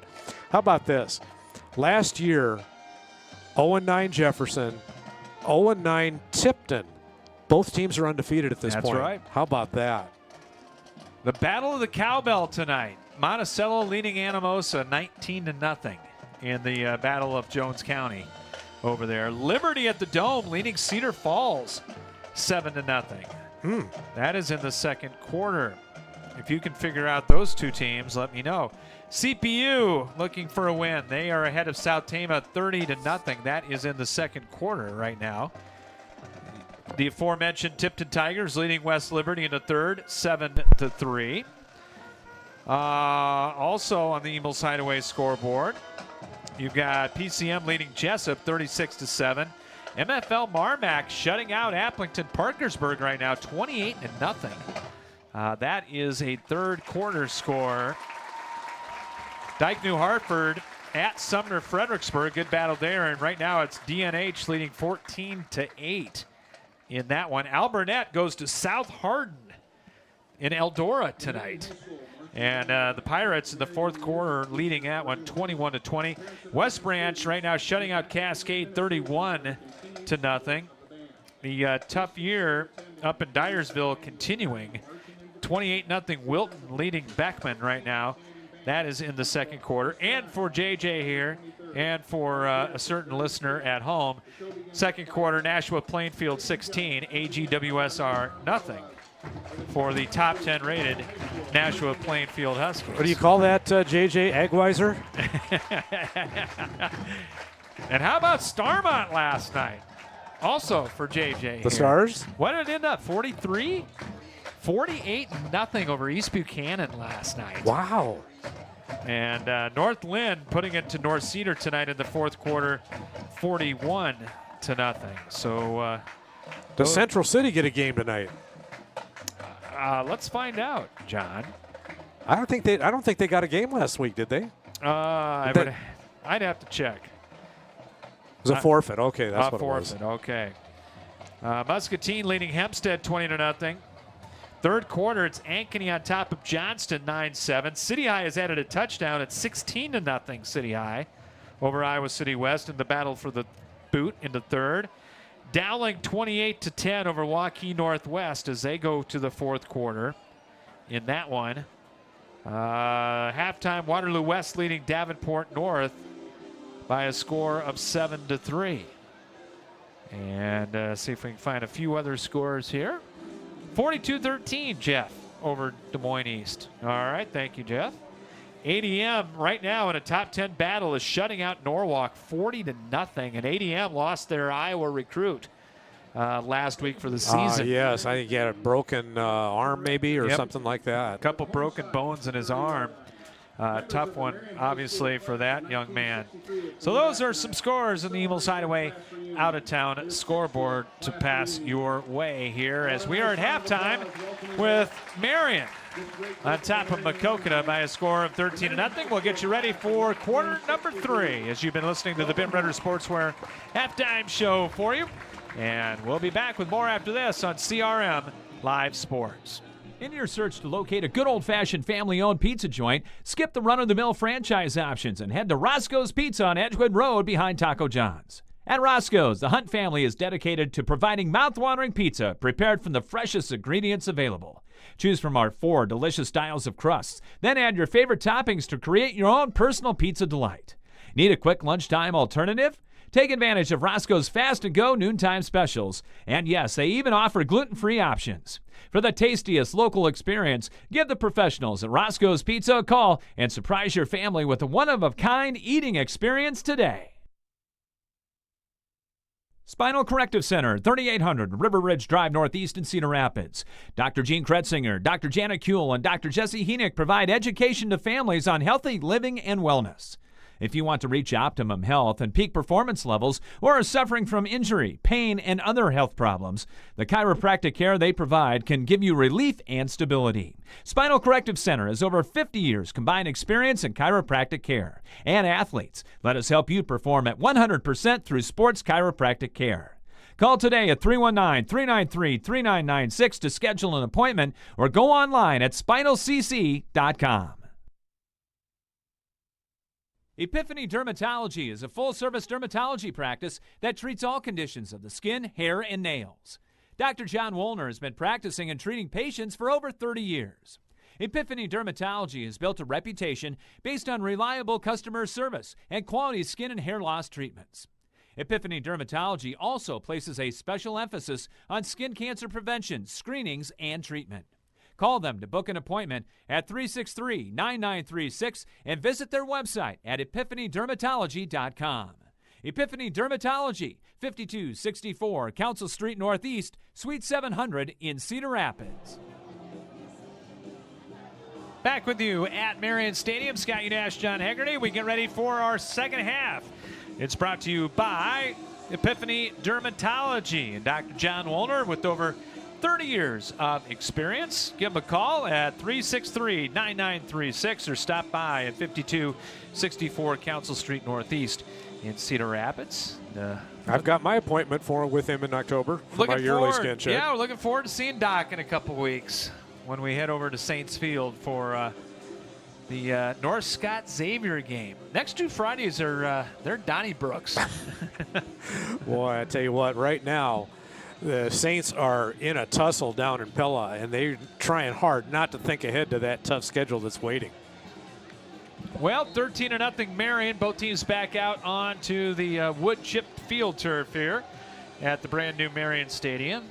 And it's going to be Maquoketa to receive the second half kickoff in this one. And that passing game out of the spread, 4-receiver spread that Maquoketa has had all year for Coach Brockway. They just not been able to get it going. The timing has not been there. Give Marion a lot of credit. Yeah. They put pressure on the quarterback, and got to continue to do that if you're Michael Joyner and the Wolves. Well, the defensive game plan that Marion prepared for has so far worked to a T, and they've had an answer for Braden Tranel, who was their big go-to receiver, with the exception of maybe one play. But other than that, the translation is that the pressure on the quarterback, Carter Meyer, has been very, very well timed. They have taken care of him when he breaks containment, tries to extend the plays and make you account for his speed. But they've done a really nice job of either running him out of bounds or setting the edge and making him turn back in where the teeth of the defense is waiting for him. You like, if you're Marion, you'd love to get a 3 and out, get some decent field position, and just take it down and try to get that 3-score lead put up. If you're Michael Joyner, looking for win number 3. These two teams start district play coming up next week. I know Marion goes to Waterloo East next week to take on the Trojans, who are on the wrong side of a score to Fort Dodge tonight. I know, I think it was 31-14 last I looked. Waterloo East 2-1 on the year. Has Sloan Wallace been retired? Sloan Wallace is gone. Okay. I believe it's no more. Well, I've got some stories from those trips. Let me tell you. Memorial Stadium is a much nicer venue. Yes, it is. So Maquoketa is going to get the ball first. Dropping back deep will be Riley Christensen on the near side. Braden DeForest on the far side for the Cardinals. As Marion will send Grayson Kirsch out to kick it away. The junior kicker. One of the things I also guarantee you that Michael Joyner discussed with his team as an entire unit before they came back out, Scott, was the obvious fact that on both the final offensive and defensive possession, they just kind of fell asleep. And they had to get their heads back in the ball game, and I'm sure that is what the halftime break has done for the Wolves. All right, set to go. Marion will kick it off from right to left. Here's Kirsch, the left-footed kicker on the approach, and the line drive kick going to go down to the 1-yard line. This is DeForest to the 10, up the hash marks, across the 20-yard line, and stood up and brought down at the 25-yard line by Cale Schultz. 5'10", 185-pound backup special teams player for the Wolves. That time, John, DeForest did not let that ball bounce back there by the 1-yard line. I think he was told in no uncertain terms after the previous one almost bounced dead at the 1 that he needs to pick that ball up and go. 1st and 10 at the 25-yard line for Carter Meyer. And the Maquoketa offense. One setback, and he will get it. Trying to get up the middle is Derek Wilhelm. And not much running room, maybe about a yard. As coming in, Noah Case on the stop. Tate Brohl on the stop as well for Marion.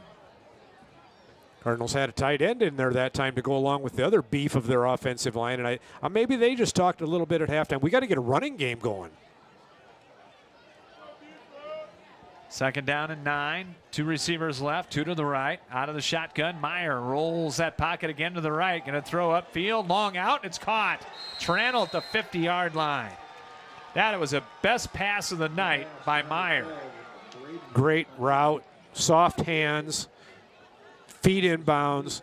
And that is the connection that they've been missing. They probably talked a lot about that at halftime, too, is their leading receiver just really not part of the game that much in the first half. He was AWOL. They'll mark it at the Marion 49 after the gain of 24. So it'll be 1st down. And on the handoff coming to the short side, Wilhelm cuts it back across the 45, and pretty good run on 1st down to the 43-yard line. Tackle made by Clayton Rompot. Very slow developing play, but it was a counter into the boundary on the short side of the field, which maybe confused the Wolves linebackers just a tad. Going to go for 6.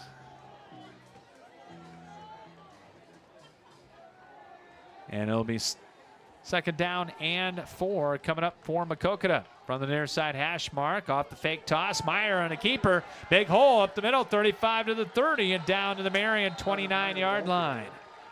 Well, that was total improvisation on Meyer's part. Almost looked like a broken play. It was a broken play, to be sure, but he looked ahead. He didn't panic, just looked ahead, and he saw a nice little seam there. Gain of 14, and Maquoketa on the move again. They're down to the Marion 29, down 13-0, just underway in the third quarter. I'll go with 2 receivers to the right side. Again, they'll run it out of that little tight end, and they'll keep it on the ground to Wilhelm. On the counter, coming left and got back to the line of scrimmage. And that was all. Tate Brohl again on the stop for the Wolves. We'll pick our player of the game at the conclusion of this one. Brought to you by First Federal Credit Union, online at firstfedcu.com. And Big Tate's coming out for one of the few times in this ball game. Offense and defense. Second down, 9 from the Marion 28 against the Wolves 4-man front. Meyer to throw. Now under pressure, caught and sacked. Got sandwiched at the 35-yard line. Holm was one of them. And also in there for Marion was Kyler Whitman. Going to be the second sack of the night for Marion. And as soon as he takes him down, Holm picks him right back up and lets the quarterback get on his feet. That's some good sportsmanship there. Try to go out and get him again. He might have whispered in his ear hole, "I'll be back." 8:52, third down and long here in the third. For Maquoketa down 13-0. Meyer backpedaling, throwing deep middle, leaping catch made. Christensen in traffic down at the Marion 15-yard line. A lot of red jerseys around there, but ball thrown perfectly in stride for the receiver. Gain of 20, second catch of the night for Riley Christensen, the small receiver, 5'9", 140, but he went up the ladder. Cardinals knocking on the door here inside the red zone for Marion's defense. They'll send Worthen and Schuler out to the left side. One receiver to the right side on this first down play. Wilhelm goes on the left hip of Meyer. Long count, 8 on the play clock. He'll get it. He'll fake. They'll do the end around. Here comes Trannell to the left side. Stops, tries to get to the corner and stacked up as he gets down to about the 11-yard line. Get your best players the ball. Yeah, the receiver reversed to the wide side of the field. There was a lot of real estate out there. Hard pursuing defense by the Wolves kept that from going for a first down or worse yet, a score. Long, sustained drive to start this third quarter for Maquoketa. 7.5 to play here in the third. 13-0 in favor of Marion. They're chewing up a lot of clock here. Marion hadn't even had the ball back. Trannell out by his lonesome to the left, and the second down at 6. 3 receivers to the right.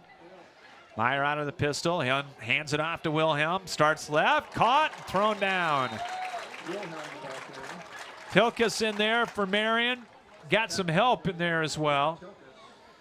As also in there for the Wolves was 85, the punter Logan Harris. Third down and long again coming up for Maquoketa. Outside of the 10 at the 11-yard line. 3rd and 6. They need just about the Marion 5-yard line. 4 receivers, 3 to the right. Meyer rolls on 3rd down. Now is looking to run and is brought down. Twisted down on a solo tackle. Again, it was Holm. He's had a nice night tonight, Ethan Holm has. Meyer had his primary receiver open, but just as he was about ready to deliver the strike down around the end zone, the receiver fell down, and so he had to tuck it under and try and make something out of it. What do you do if you're Coach Brockway here? Well, now you're getting to the point where you're a little bit closer. You could probably score on one play much easier. I don't think you kick here. going to take a timeout. Talk it over. Timeout, Maquoketa. 6:06 to play in the third. 13-0 in favor of Marion. And we'll be back after this here on CRM Live Sports. Whether you need long-term care or short-term rehabilitation for your elder, one visit to Westridge Care Center and you'll see what has made them one of the finest nursing care facilities in the area since 1992.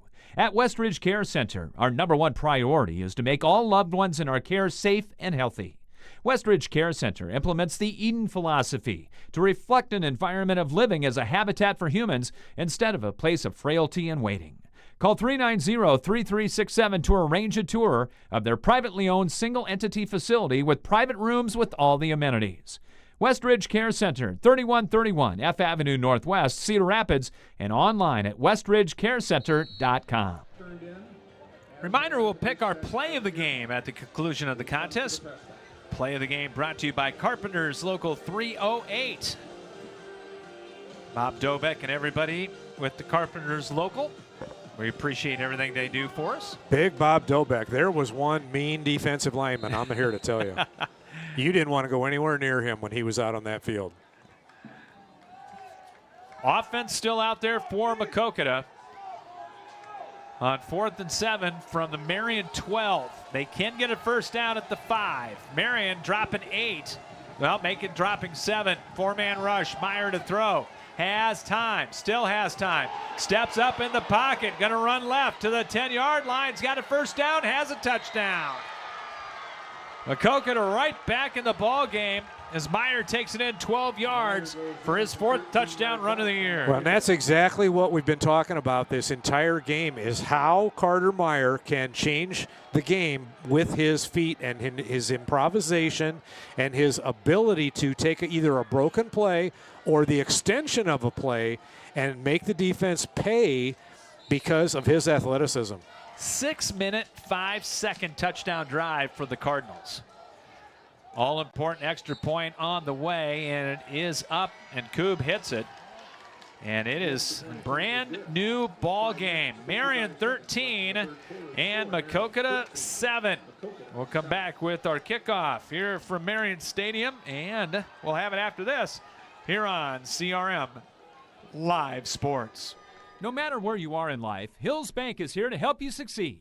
Whether you're buying your first house, saving for your child's future, or preparing for retirement, you can count on the people at Hills Bank for the support you need to reach your goals. It's easy to connect with a banker over the phone or on hillsbank.com because we believe banking is better through human connection.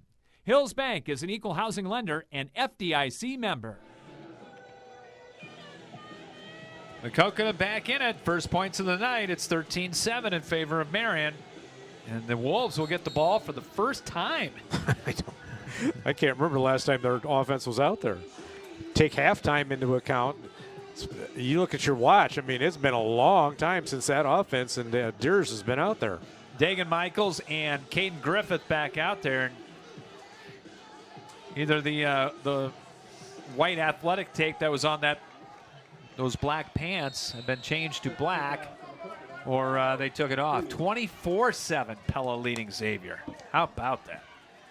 Here's a line drive, returnable kick. Michaels at the 5, straight ahead, 10, 15, gets to the 20, crosses the 25, and gets close to the 30-yard line.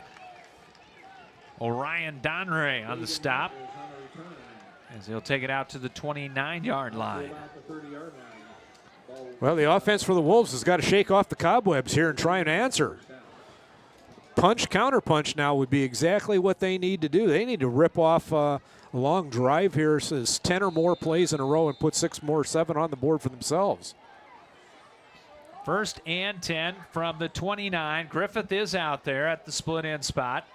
Twin slots. Horak is back out there as a tailback. He'll be the blocker. They'll go to Frank, who went in motion and then stopped in the backfield and got it coming right for about 2 as he crosses the 30 to the 31. Well, that was almost like a delayed draw, but Frank actually came in motion and went back before the play was handed off to him. Gain of 2. Now after that score, you're Marion. You'd love to take this thing down. Take your time off the clock and get some points. 2nd down and 8. Here comes the blitz. Here is the receiver screen to Frank out on the near side, and he is surrounded and brought down. Christensen along with Tate Martin on the stop. Going to be a loss of about a yard. Well, they put him out on an island there, and there were white jerseys swarming all over him. Trey Frank had nowhere to go. The only thing he could do was go down and protect the ball. So a 3rd and long, nearly 10 to go for Marion. As they will have it at the 30-yard line. Still plenty of time in the play clock. They'll flip-flop receivers. The tight end Rose goes left. Now Griffith coming way across the formation. And the tight end flops. Back to throw Deers on 3rd down. Going to throw the middle of the field up for grabs. And Griffith went up and got it. Took it away from the D-back, and he is gone. Going to be a 71-yard Marion touchdown. And the crowd goes wild. The strobe lights are lit up, and that was just a jump ball right there. And the red jersey came down with it, turned around untouched, and he was off to the races, Scott. 1-on-1. And I think all that motion created that 1-on-1. How's that for answering? Not bad. Punch, counter punch, and a big counter punch. Griffith's 2nd touchdown grab of the night. His 4th of the year. Now he's going to hold it for the extra point try. It's on its way, and it is good.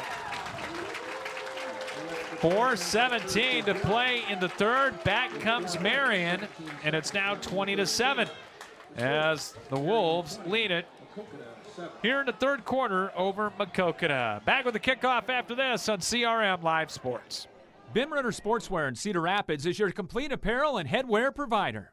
Bim Ritter is your one-stop store for screen print and embroidery for polos, t-shirts, hats, and more for any age from newborn to adults. Need screen printing or embroidery for your company or a special event? Bim Ritter is the answer, as they work with local teams, clubs, organizations, and businesses from startup to finish to provide the look that you need with exceptional turnaround time. Bim Ritter is also the local apparel supplier for the Cedar Rapids Colonels and Rough Riders. Bim Ritter Sportswear, 817 2nd Avenue Southeast in Cedar Rapids. Call them at 364-3479 and visit them online at bimritter.com. Caden Griffith has done a little bit of everything tonight, including out-leaping the D-back with his 6'2 frame. And keep in mind, he's got a knee that's all wrapped up. Here's the kickoff after the touchdown. Comes down to Christensen, crosses the 10, comes back to the right at the 15, to the 20, fumbled the football. Picked up by a Cardinal, though, and he is down the near sideline. Actually went ahead about 3 yards, and Orion Donry picked it up in stride and took it back to the 47-yard line. That looks like rugby. It did. Great starting field position here now as Maquoketa tries to give their rebuttal. Well, not the way you draw it up, but it sure worked. To the 47-yard line, it'll be 1st and 10 for Maquoketa. Coming in at 3-0, Marion 2-1.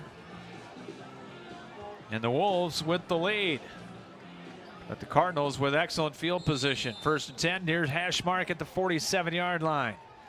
Offset eye to the left side, and they'll hand it off, and a hold to the right side for Martin. He's twisted down in Marion territory. Spencer Martin gets down to the Marion 48-yard line. Again, Holm in there for the Wolves. Blitzing linebacker ran right past the hole that it was designed for, and if he's just a half a yard more to his right, he plugs that thing up for a loss. 2nd down and 5. As one of the Wolves getting attended to for looks like a cramping situation down below us. A beautiful night here at Marion Stadium. Shotgun to Meyer, looks left, now looks to the right. Being chased, throws near sideline and got it out there to Tranel with a flag down by the quarterback. It's going to be roughing the quarterback. Yeah, it is. Catch is made for only a gain of about 3. Yeah, Frank came in and just unloaded on the quarterback for Maquoketa, Carter Meyer. It's going to cost Marion 15. Unnecessary roughness on Marion. So they'll give the completion. It was interesting because I was watching the umpire back, or excuse me, the referee back there, and he looked at that and he thought, am I really going to, did I see what I just saw? And then he reached in kind of a little bit slow and pulled out the flag and just dropped it down. First down, Maquoketa, and on the move again. Oh, and that one hurt.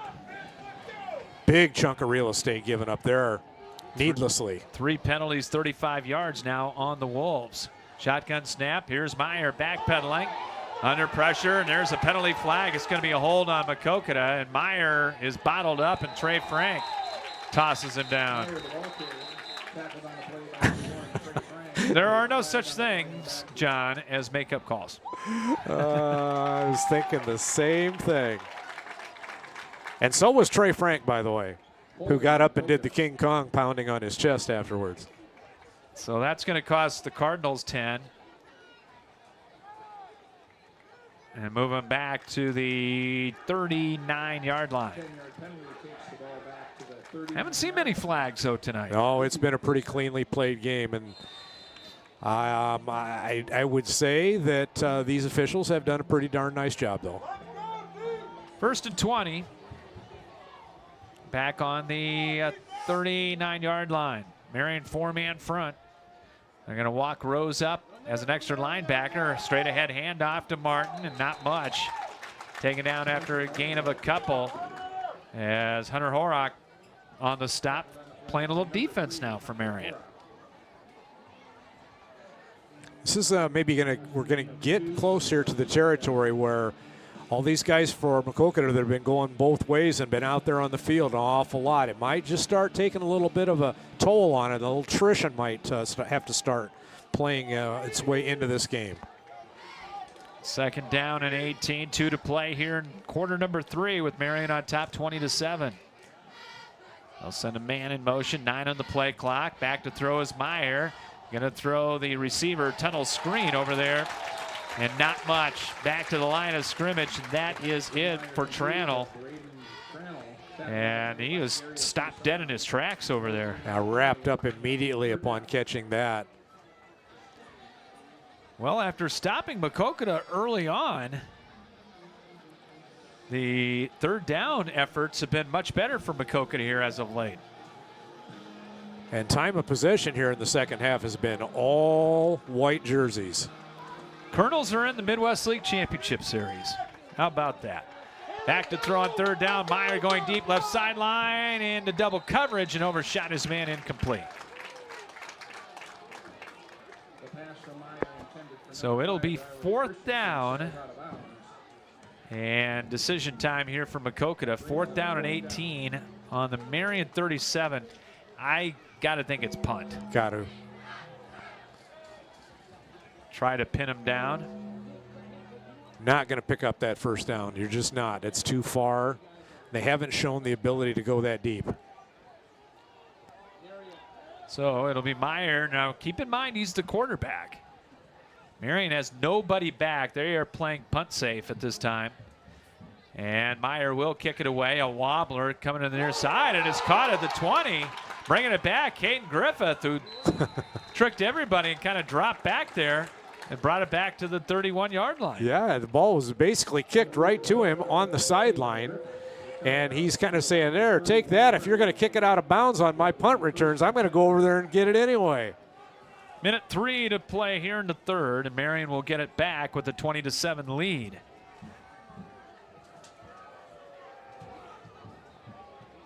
As the Wolves will have it, not bad field position at the 31. We still have a set of keys to a Hyundai up here in the press box. So it'll be 1st and 10 for Marion. Caden Griffith out to the near side. Horak is the tailback. They'll go with the double slots. Deers turns. Horak up the middle. Wrapped up after a gain of a couple, maybe 3, as coming up the stop was Jackson Von Kuren for Maquoketa. So we go under a minute to play here in quarter 3. Good to see Horak back out there running the fullback dive. Lineman just putting a hat on a hat, trying to go straight ahead, get what you can through that A-gap. It's only the fourth play from scrimmage in this third quarter for Marion. Well, that's crazy, and they may be only going to get one more play. Here's the toss. Roussan coming right, pushing blockers ahead, and he crosses the 35 and gets out to the 37. Ball came loose. They're going to say he was down. And that, more than likely, is going to take us to the end of this third quarter. Yeah, time of possession for Marion in the third quarter is going to be ridiculous. They just haven't had it at all. But they've got to score. Yes, they do. And that is going to take us to the next quarter. We're through 3 from Marion Stadium. It's the Marion Wolves 20, the Maquoketa Cardinals 7. Back with quarter 4 after this here on CRM Live Sports. At Jersey Mike's, we've offered a sub above since 1956. It starts with bread, fresh baked in our stores every day, topped with quality meats, cheeses, and ingredients, sliced and grilled right in front of your eyes. And don't forget to add the juice, the red wine vinegar and olive oil blend that gives a Jersey Mike's subs its exquisite zing. Stop in and visit Jersey Mike's 2 metro locations, in the Fountains on the northeast side and on the east end of Marion near the corner of Highways 151 and 13, and coming soon to the Westdale area. Jersey Mike's, a sub above. The Cedar Rapids, Iowa City Building Trades Council represents 18 building trade unions in the corridor. Each union provides skilled workers for construction projects throughout the area. Union workers are highly skilled professionals who are determined to better their communities. The building trades unions are always looking toward the future. Training in registered apprenticeships is available. Visit their website at cricbt.org for more information. The Cedar Rapids, Iowa City Building and Trades Council, committed to getting the job done right the first time.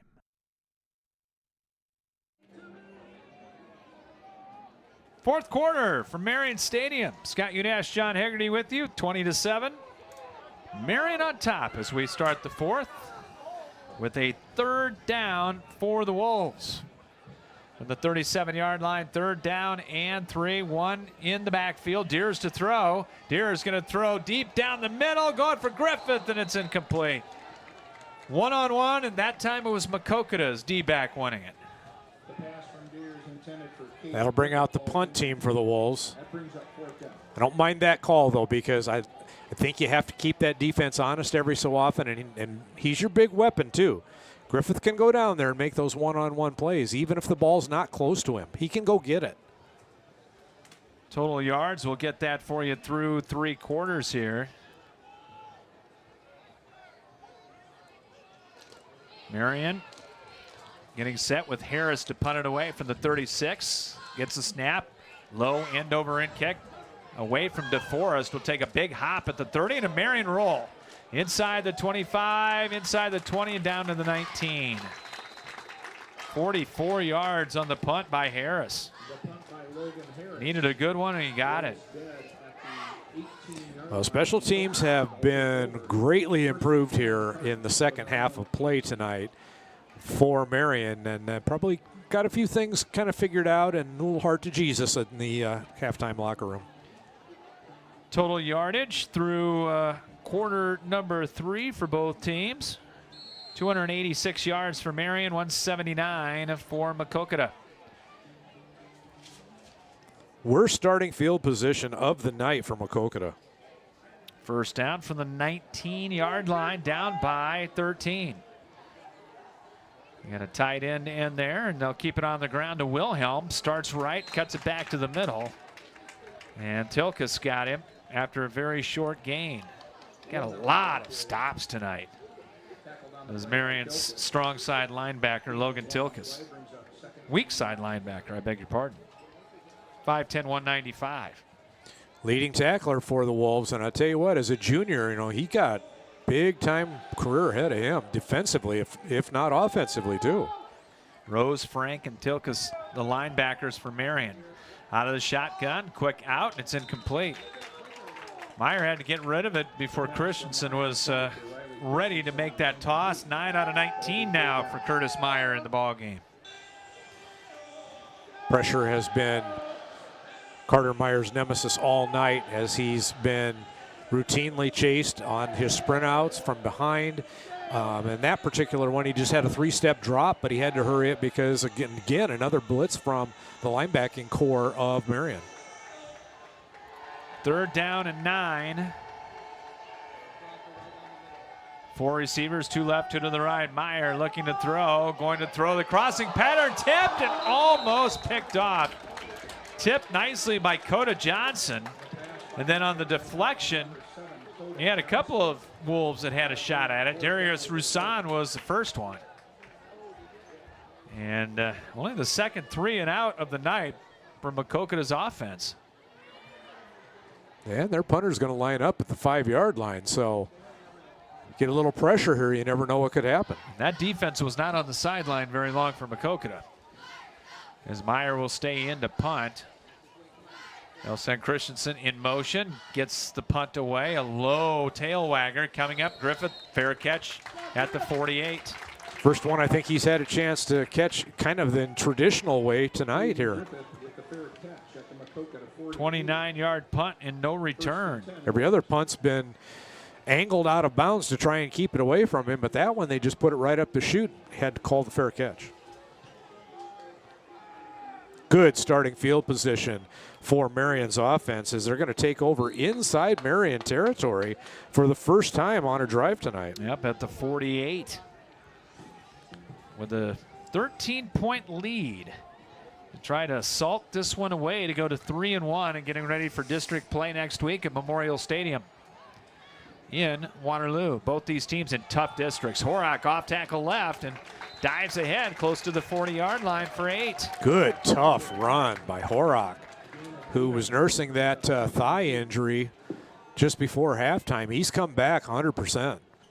Hunter Horak, senior, 5'8", 175-pounder. Goes for 8. Just runs hard. Good body lean. He's got his helmet and shoulder pads out in front of his feet. If you're going to try and tackle him anywhere above the waist, he's going to make you pay. Marion taking a lot of time in the huddle, and why not? Get that play clock down inside of 5. It's down to 7 right now on 2nd down and 2. Deers under center, blitz coming. Horak on the handoff, and he's got a first down. So he'll take it down to the Maquoketa 35, 5 more, and a Marion first down. As Horak takes that 5-yard gain. 65 yards for Hunter tonight on 9 carries. Offensive line for Marion just coming off low and hard at a great angle right now. And I think some of that might have to be due to the fact that Maquoketa is just kind of wearing down. Yeah, a lot of guys going both ways for the Cardinals. 3A squad against a 4A squad. Here's the throw. Looks, throws the middle. Caught by Caden Griffith. Broke one tackle, broke another. 25, and Griffith down to the 20-yard line.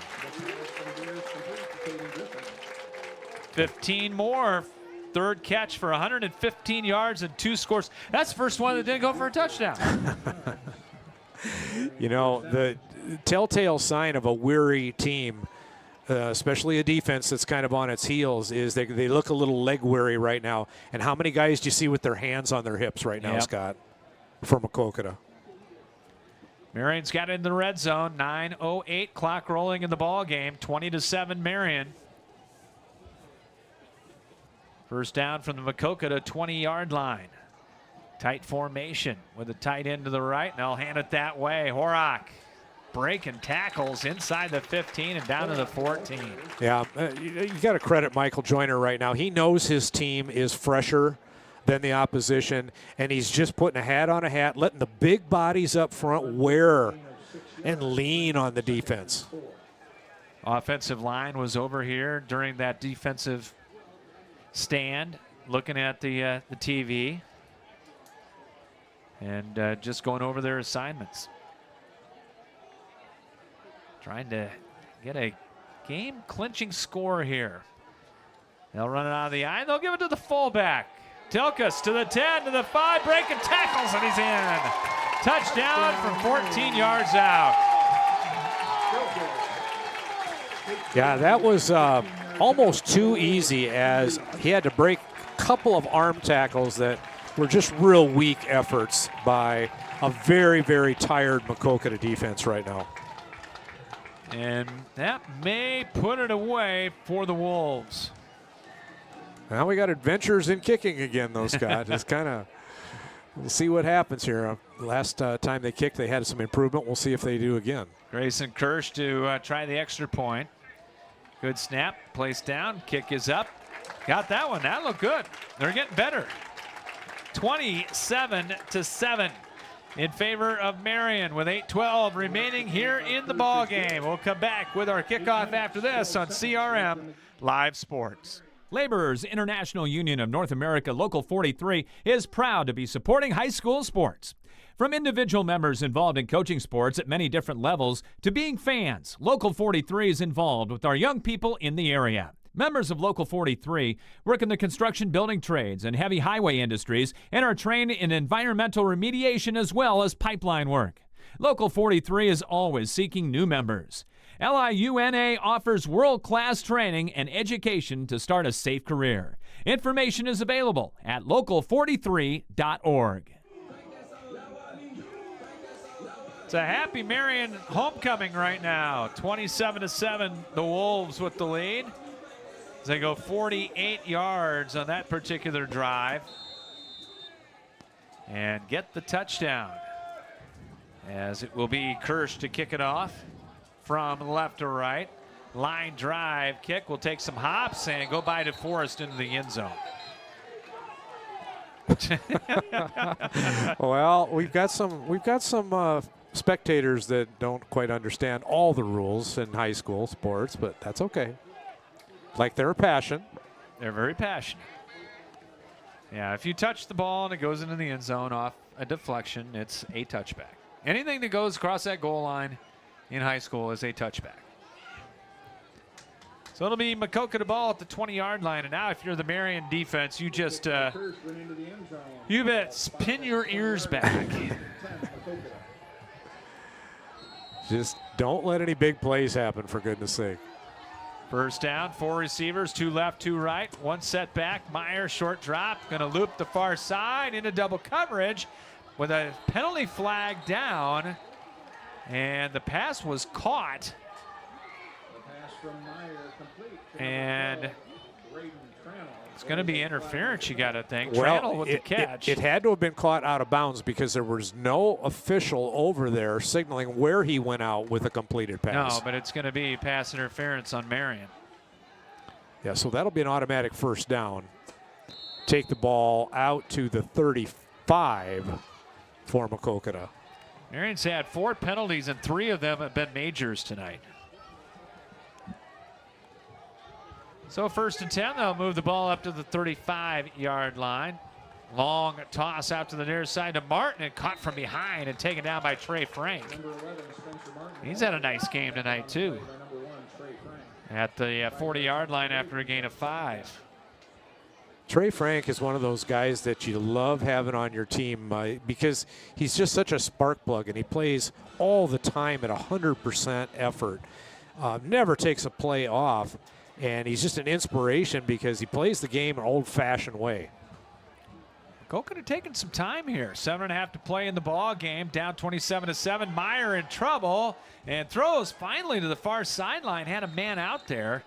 And the catch is made by M.J. Warthen. And that's going to take it for a Maquoketa first down. On a gain of about 10. His second catch of the night. That ball's going to be placed right at midfield. First and 10 at midfield. First down. Clock stops. 7:25 to play in the ball game with Marion on top, 27-7. 2 receivers left, 2 to the right. 1 set back. Martin will get it up the middle, breaks 1 tackle, and we'll get to about the 45-yard line. Holm on the stop led a pack of wolves, according to PA man Mike Canoy. I see what he did there. Martin will go for 5. Well, we've seen Maquoketa a few times in our, 21 years, John? Yes, we have. And they had a few lean years they're starting to get things back going again for Coach Brockway. 3-0 start, pretty darn nice for them. Here's Meyer throwing the out, and a catch made by Tranel. Michaels pushes him out of bounds, and they're going to mark it at the 40, which should move the chains. Don't hit Chuck Hunt over there, or Chuck Kent. Yeah, Chuck, he's there he goes again. He jogs. There's no walking that chain down there to reset it for the first down. He jogs. 6 catches, 60 yards for Tranel. First down from the Marion 40 with 6:42 to play in the ball game. We'll have the Westridge Care Center postgame show coming your way. Here at the conclusion of this one, we'll pick our play of the game and our player of the game. Meyer off the fake, in trouble, and twisted down. Tilkus on the sack, back at about, what, the 43-yard line. Just Tilkus adding to his defensive stats that lead the way for the Wolves. He's really been a presence tonight, defensively for Marion. And a touchdown on the offensive side. Yeah, he's had a good game. Just a junior. Second down, 13 for Marion. Looking to go to 3-1 before district action next week. Meyer rolls left. Plants has time. Now comes back to the right. Threw it away. And there was nobody over there. That's got to be a flag, I think. Yeah, that's got to be grounding, doesn't it?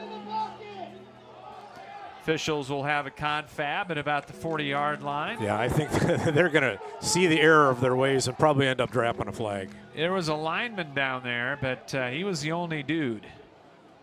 And how many times tonight have we seen Kyler Whitman, the senior, 6'6" senior for Marion, coming in from the backside, chasing down the Maquoketa quarterback. Did it once again on that play. Nope, they're going to say just incomplete. Okay. They're closer to it than I am.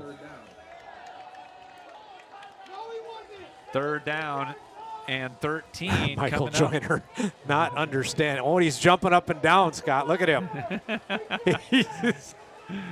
You missed one, fellas. He's just going to walk the other way.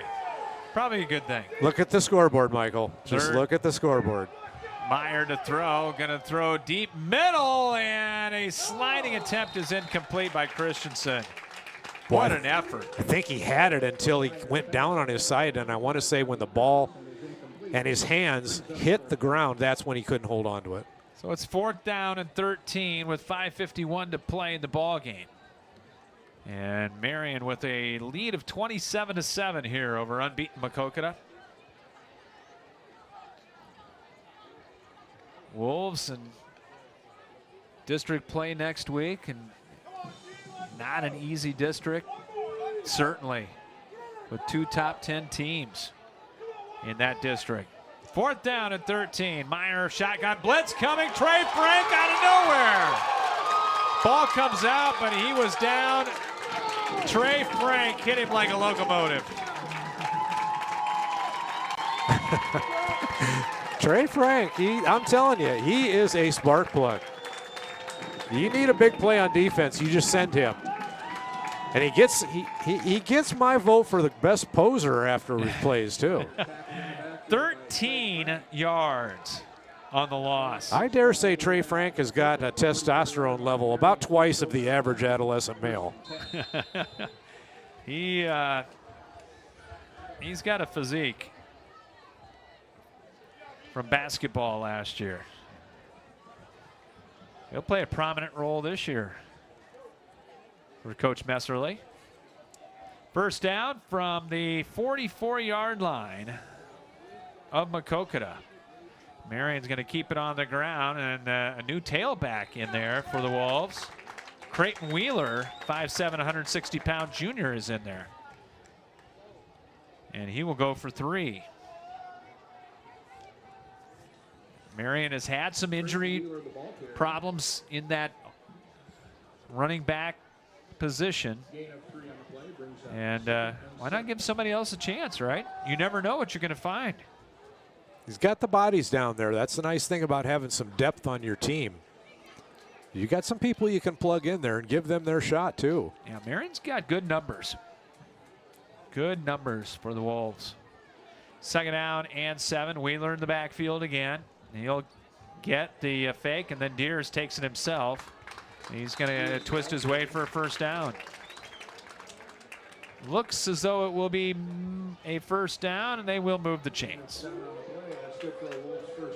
So that's a Marion 1st down. Not sure how many times you want your quarterback running it, though, John, with under 5 to play and a 20-point lead at this point. 24-14, Xavier getting a little bit closer. Reports I'm getting, however, say that injuries have really been devastating. Not only again tonight, but from last week, and so. Well, if Eddie Baku is out, that is just that's a killer. All-state lineman coming back for Xavier. Timeout, Marion. 4:16 to play here in the ball game. 27-7 in favor of the Wolves. And we'll be back after this on CRM Live Sports. American Family Insurance agent Kurt Gustafson is committed to inspiring and protecting dreams right here in Cedar Rapids and the surrounding area. He starts by getting to know you and your needs and build a free auto, home, or life insurance quote. By bundling policies, we can often offer a variety of discounts. Whether you're purchasing a car, buying property, managing an investment property, starting a small business, or leaving behind a legacy, we've got your back as you pursue your dreams, and we'll help protect them. Insure carefully, dream fearlessly. See Kurt Gustafson Agency of American Family Insurance on Johnson Avenue Southwest, right across from the Johnson Avenue Hy-Vee for more details. You know it's 27-7. You know it's a homecoming win when the half the team is dancing along with the music. And it's not just them. Everybody in the stands is doing it too, because this brand new press box is shaking right now. Yeah, it is. Not that we're worried. I am not worried. We're not worried. If I was at Thomas still, maybe. 1st down. Went by Thomas Park Field, the old Thomas Park Field, on my way here, and we got a penalty flag to stop the play. The new elementary school going in. Yes, with a very appropriate name. Parkside. How about that? Building away. And going to be right smack dab where a lot of football magic was at for Dave Messerly. Got to talk to Dave earlier on. You will not find a nicer gentleman. The Hall of Famer? The Hall of Fame. How many Hall of Famers have coached out there? Oh, yeah. More than most teams, that's for sure. 1st down and 15 now for Marion. Frank will go in motion. They'll hand it off to Horak. And he'll take it up the middle. Got the penalty yardage back and one more. He'll go for 6. Well, Bob Thurness comes to mind. Yeah, State championship. 30 won a few games out there. Well, I had some really good players, though, Scott. You got to understand it. As only 30 would say. Yeah. And you know what? When we saw that game we had so much fun, that Decorah game last year out there. Yes, we did. And sitting in the top row, the visitor stands bleachers. With nice about, night. 32 degrees, maybe. Nice night. Got a little chilly at the end, but not bad. 3.5 to go. Marion 27-7. And the handoff and the little cross buck to Roussan. And he's going to take it for a 1st down to the 23-yard line. He's been kind of sneaky all night long, and I'm going to be interested to hear what his yardage is in our post-game report, because he's given them an answer every time they've needed it. His number gets called. Yeah, I did not think, John, that, and I should have on that particular night, that's probably going to be the last game in the Metro on grass. Right? Or am I missing something? In the Metro, yes. Yeah. No one has grass anymore. Not in the Metro. 1st down from the 23-yard line. Roussan in the slot right. They'll run it out of the eye. And the handoff. Horak off the right side, and he lowers his shoulder and gets close to the 15. They'll take him down at about the 16, and we got an injured Cardinal. Just a very leg-weary unit visiting from Maquoketa tonight here at Marion's new field. They played their hearts out. You got to hand it to them. They have given everything that they had tonight, but just outmanned a little here in the fourth quarter by a little deeper Marion team. That's correct. Well, Marion will go to Waterloo East next week. Marion with their district consisting of Waterloo East, Mason City, Waverly Shell Rock, and then the two top 10s, Decorah and Western Dubuque. It's not going to be easy. It's a tough district. And then Maquoketa's district, West Delaware, who's laying the wood to Webster City tonight, DeWitt, Indy, CPU, and then Dubuque-Wahlert. So tough go for both of these squads. As the Maquoketa player on his back at about the 13-yard line. Hopefully that young man is okay. So Marion's going to go to 3-1. Jayhawks a winner tonight, 56-12 at Des Moines East. Yeah, now this scares me. When I tell you this next fact, Scott, this scares me, okay? Next Friday night, you've got a 4-0 Jefferson team that's going to face an 0-4 Washington team. Jefferson has beaten Washington exactly once in forever. Yeah. Let's go back maybe 15 years, I dare say. So Washington is going to have a lot riding on that game, and the Jayhawks better be prepared for that, because I'm just here to tell you, Wash will show up.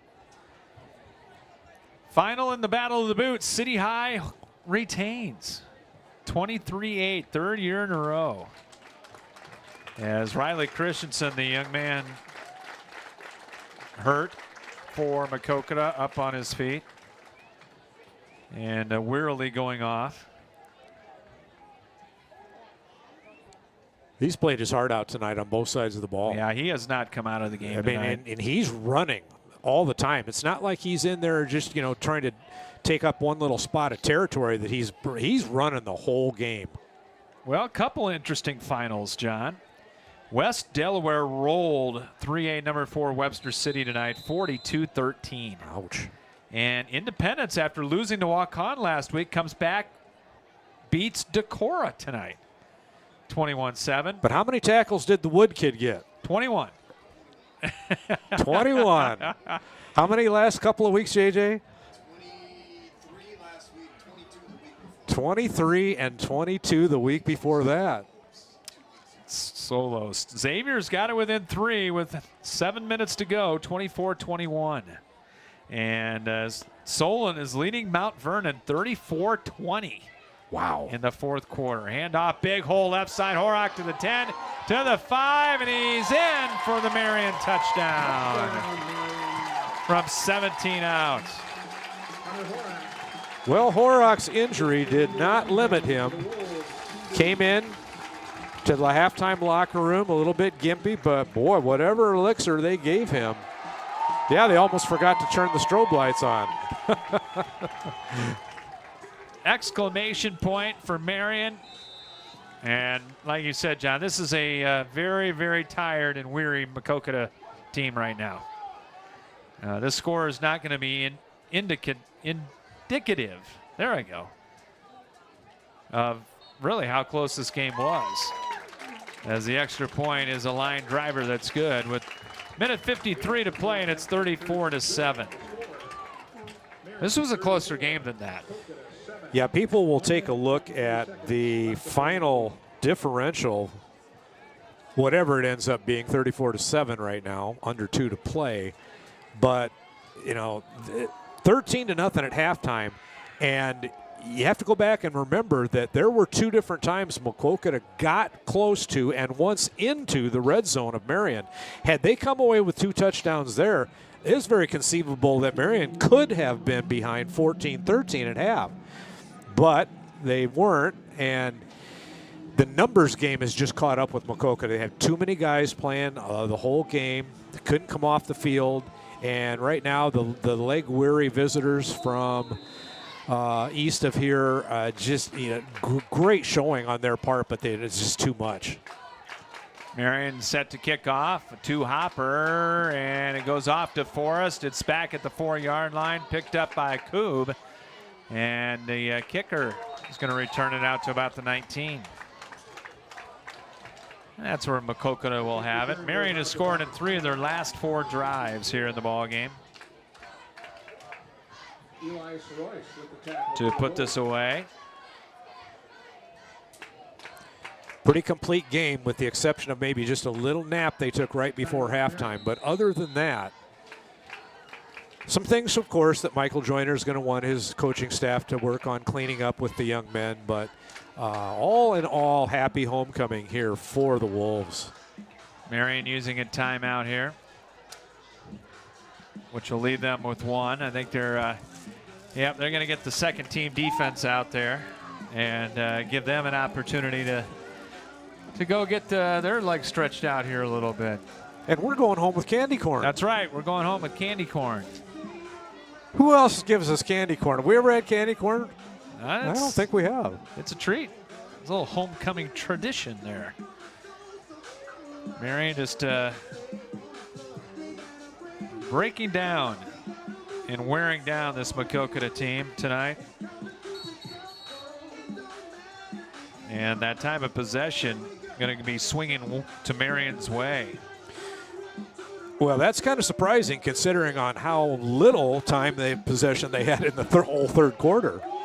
Scheduled to be back out here week 8 for Mason City, and there could be a lot on the line on that particular night. Yeah, that could be playoff berth implications in their district. Could be. 1st and 10, 20-yard line is where they will mark it. With 1:45 to play in the ball game. And they'll keep it on the ground to Wilhelm, and he's got a hole in the right side against the Marion second teamers. Couple swim moves and gets about 10 for a first down.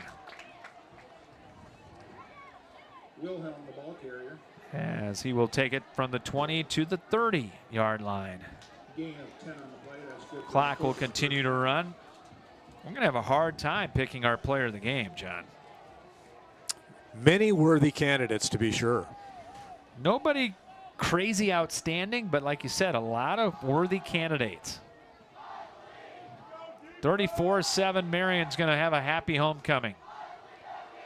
4-man front, long count. Meyer to hand it off to Wilhelm, starts to the right, cuts it back to the left, and brought down after a gain of a couple. Cale Schultz on the stop that time for Marion. Want to get some of these guys announced in there. Dayon Brand coming in, the 5'10", 250-pound junior lineman. He's a big boy. He's ready, too. Clean jersey and all kinds of energy he wants to get. Unfortunately, the clock is running, and we're under 30 seconds. Could be the final play of this ball game, as Marion is going to get the victory here. Meyer in the gun, down to 15 seconds, and he'll hand it off to Wilhelm again. And he's going to stay in bounds, going to get a first down to stop the clock momentarily. And one more chance for Chuck Kent to jog down the sideline with his pole in hand. And he's still jogging. As the 64 years on that chain crew, folks. Marion with the win tonight, 34-7, as the Wolves go to 3-1, and they drop Maquoketa down to 3-1 on the season. We'll come back with the Westridge Care Center postgame show for you after this, here on CRM Live Sports. Your search for healthy, fast casual in the downtown is over. Whether it's a quick bite you're looking for or a freshly made smoothie, NutriSport and Smoothie has expanded healthy eating in downtown Cedar Rapids. Business professionals as well as gym goers are singing the praises of their freshly made wraps and breakfast bowls, while the smoothie lover can choose from a variety of nutritious fruit and protein options, including your choice of adding the newest Frontline supplements. For a fast, healthy, and convenient downtown option, look no further than NutriSport and Smoothie. End your search for your favorite restaurant in Cedar Rapids. Come to Emil's Hideaway. Emil's is the home for the best tasting American food around. Choose from your favorites: chicken, pasta dishes, pizzas, burgers, and fries. Whether you're bringing the whole family for a meal or wetting your whistle at our fully stocked bar, there's something to satisfy all ages and tastes at our classic American local restaurant. Need catering for your next party or event? Emil's has that too. Call them for details. Emil's Hideaway, open Monday through Saturday at 4 p.m., is right next to Home Depot and across from Lindale Mall on 1st Avenue Southeast in Cedar Rapids. Whether you need long-term care or short-term rehabilitation for your elder, one visit to Westridge Care Center and you'll see what has made them one of the finest nursing care facilities in the area since 1992. At Westridge Care Center, our #1 priority is to make all loved ones in our care safe and healthy. Westridge Care Center implements the Eden philosophy to reflect an environment of living as a habitat for humans instead of a place of frailty and waiting. Call 390-3367 to arrange a tour of their privately owned single-entity facility with private rooms with all the amenities. Westridge Care Center, 3131 F Avenue Northwest, Cedar Rapids, and online at westridgecarecenter.com. Back with you here from Marion Stadium as the homecoming crowd, a happy bunch tonight as they file out. As the Wolves are 2-0 in their brand new digs. Win over CPU last week, and now a win over Maquoketa tonight, 34-7, in a game that was 13-0 at halftime and was 20-7 going into the fourth quarter. And then, as I mentioned, Marion just wore down Maquoketa. A couple of drives, both resulting in touchdowns, just running the ball basically in that fourth quarter, and just having the physicality wear down the Cardinals. Very successful night as the student body, as is their tradition, is unleashed after the swarm of players have talked to their coach. And it's just always fun, isn't it, Scott, to watch this happen? Yeah, it's just moved down to this a little bit down the way here after Thomas Park all those years. Yeah, Dr. Thomas used to he'd give them the old both hands coming down, and then they just swarm out onto the field. And the tradition is alive. A very happy bunch of players for Marion, very happy student section, and of course the whole community that came out tonight. What an enjoyable evening to be a Marion Wolf. Yes, and Marion gets the win here tonight, 34-7, and kind of a workmanlike win for this Marion football team tonight. Yeah, they came out strong from the beginning. They had a very, very good first half. Their opening drive resulted in a touchdown, and that set the tone for the evening. Then their defense came out, held on everything until the second half, and really out-physicaled Maquoketa. Now, the Cardinals were a plucky bunch, okay? This was not easy for Marion. Maquoketa came down here ready to play, and they had a good game plan, but this was just one of those nights where the overall team effort for the Wolves was not to be denied, Scott. Get you the final stats here on the Westridge Care Center postgame show. Westridge is a privately owned facility that offers 24-hour community of care, which ensures each person feels welcome. Call to learn more about their services or to schedule a tour at 390-3367, or go to their website, westridgecarecenter.com. 13-0. Marion led it at halftime. Trey Frank from a yard out to open the scoring. The extra point was no good. And then Marion just ahead at the end of the first quarter stuck another one in on a Caleb Deers to Griffith. Touchdown pass. Caleb to Caden on that one. And that covered 29 yards, made it 13-0 at the break. And then Marion came out, watched Maquoketa take half the third quarter and go downfield in the third, and a 12-yard run to make it at that time 13-7. We had ourselves a ball game, but then it was just Marion after that. The big play that Deers to Griffith, one-on-one, just throw it up in the air, let Caden go get it, and he did on a 3rd and long. And took it into the end zone. You know, we're seeing more and more of that, aren't we, where you just got one really good receiver that's got spring in his step, can go out and just get that jump ball. And it seems like every week we've got teams that are really making good use of that play. So Marion put 2 more on the board after that. Tilkus a 14-yard run, and Horak had a 17-yard run for the Wolves to complete the scoring at 34-7. Total yardage in the game unofficially 386 yards for Marion to 213 for Maquoketa. Marion had 224 on the ground, 162 through the air. Caleb Deers tonight, 6 of 11, 162 yards to go along with 2 touchdowns tonight, both to Caden Griffith, who caught 3 passes for 115 yards tonight. Darius Rousen had himself 2 catches for 48 yards tonight. Also ran it 5 times for 59 yards. Yeah, he was sneaky good tonight. Yeah, Rousen was very good tonight in the ball game. Horak went over 100, 13 carries, 102 yards, and a touchdown. Went over the century mark by virtue of that touchdown right there. When we weren't sure that they were going to even be able to put him back out on the field after halftime. No, he was hobbled at that point. Rousen, 5 carries, 59 yards tonight. Frank carried it 7 times for 34 yards. And Deers, 8 carries for 14. Wheeler had 1 carry for 3. Tilkus carried it twice for 12 and a touchdown. Marion with 15 first downs, penalized 5 times in the ball game for 55 yards.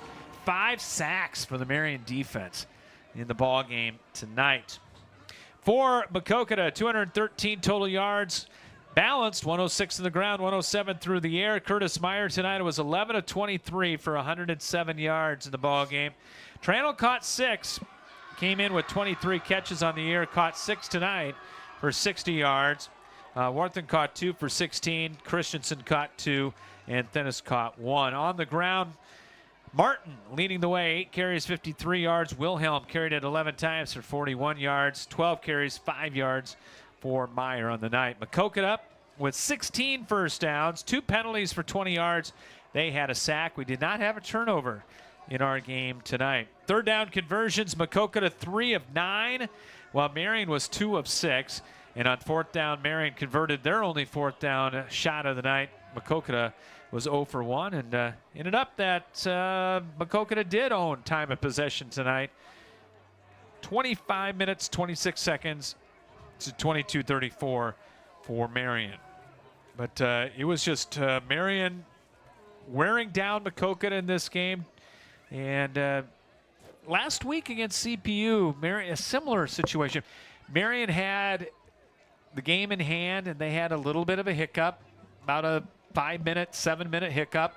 Kind of did the same thing tonight. You're not going to be able to do that against those good teams, though, and that's a part of the learning curve that Coach Joyner is laying the foundation for here. Yeah, Michael Joyner is going to point out to his team repeatedly in the coming week how they have yet to play a full 48 minutes. Tonight, I'm going to say they played about 46 of the 48.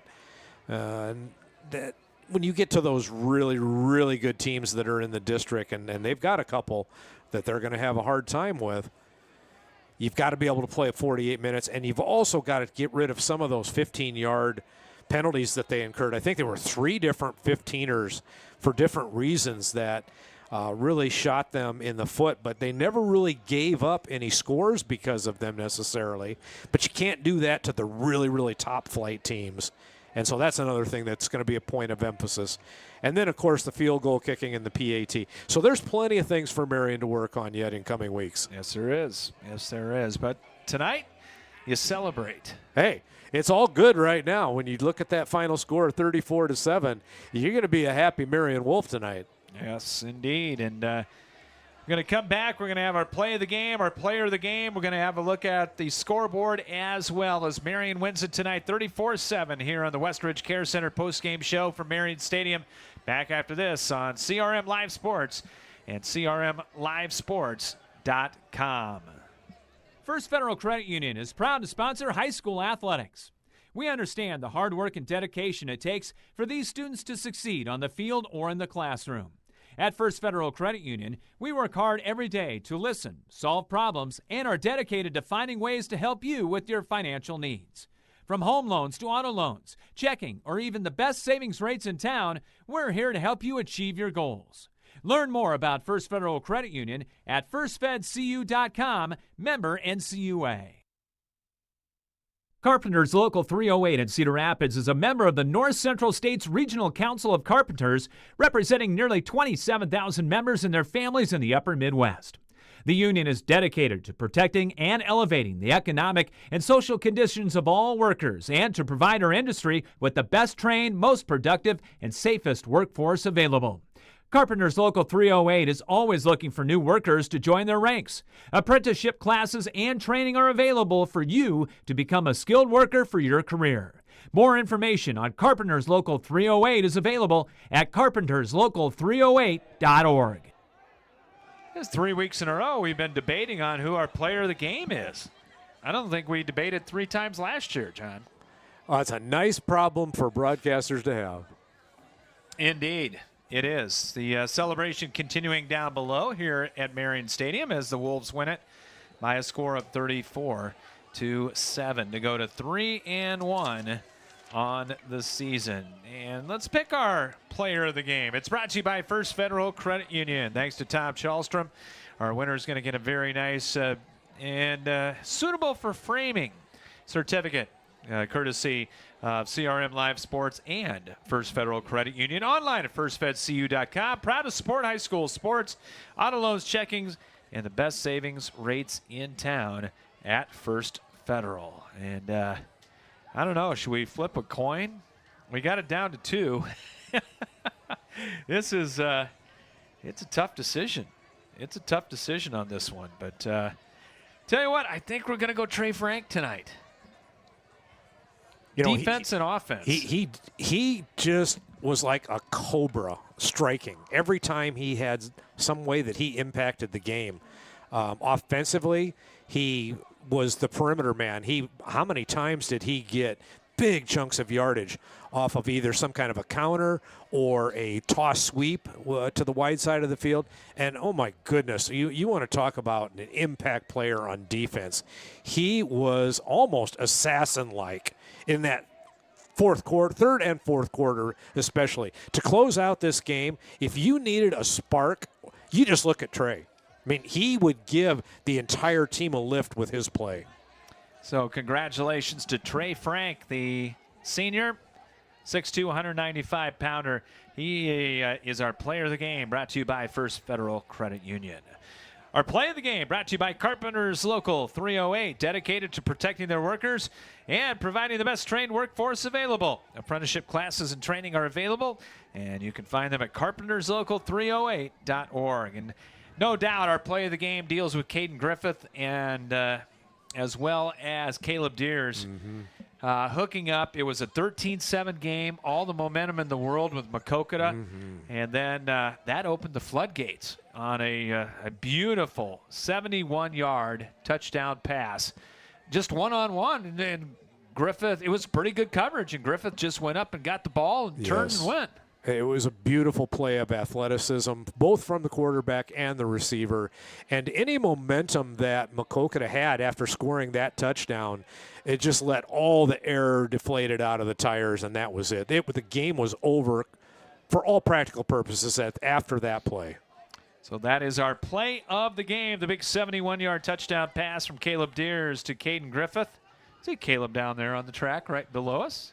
Everybody's having a good time. Talking to Mom, I think, and getting some accolades. So that is our play of the game, brought to you by Carpenters Local 308. And, one more thing to do before we close up shop, and that is to take a look. Final time at the Emil's Hideaway out-of-town scoreboard. Brought to you by Emil's Hideaway and First Avenue Southeast in Cedar Rapids. Not going to be a happy way to close out First Street Stadium. Solon 37-20 over Mount Vernon late in the ballgame. If you'd have told me that they were going to score 37 points, I would have said there's no way.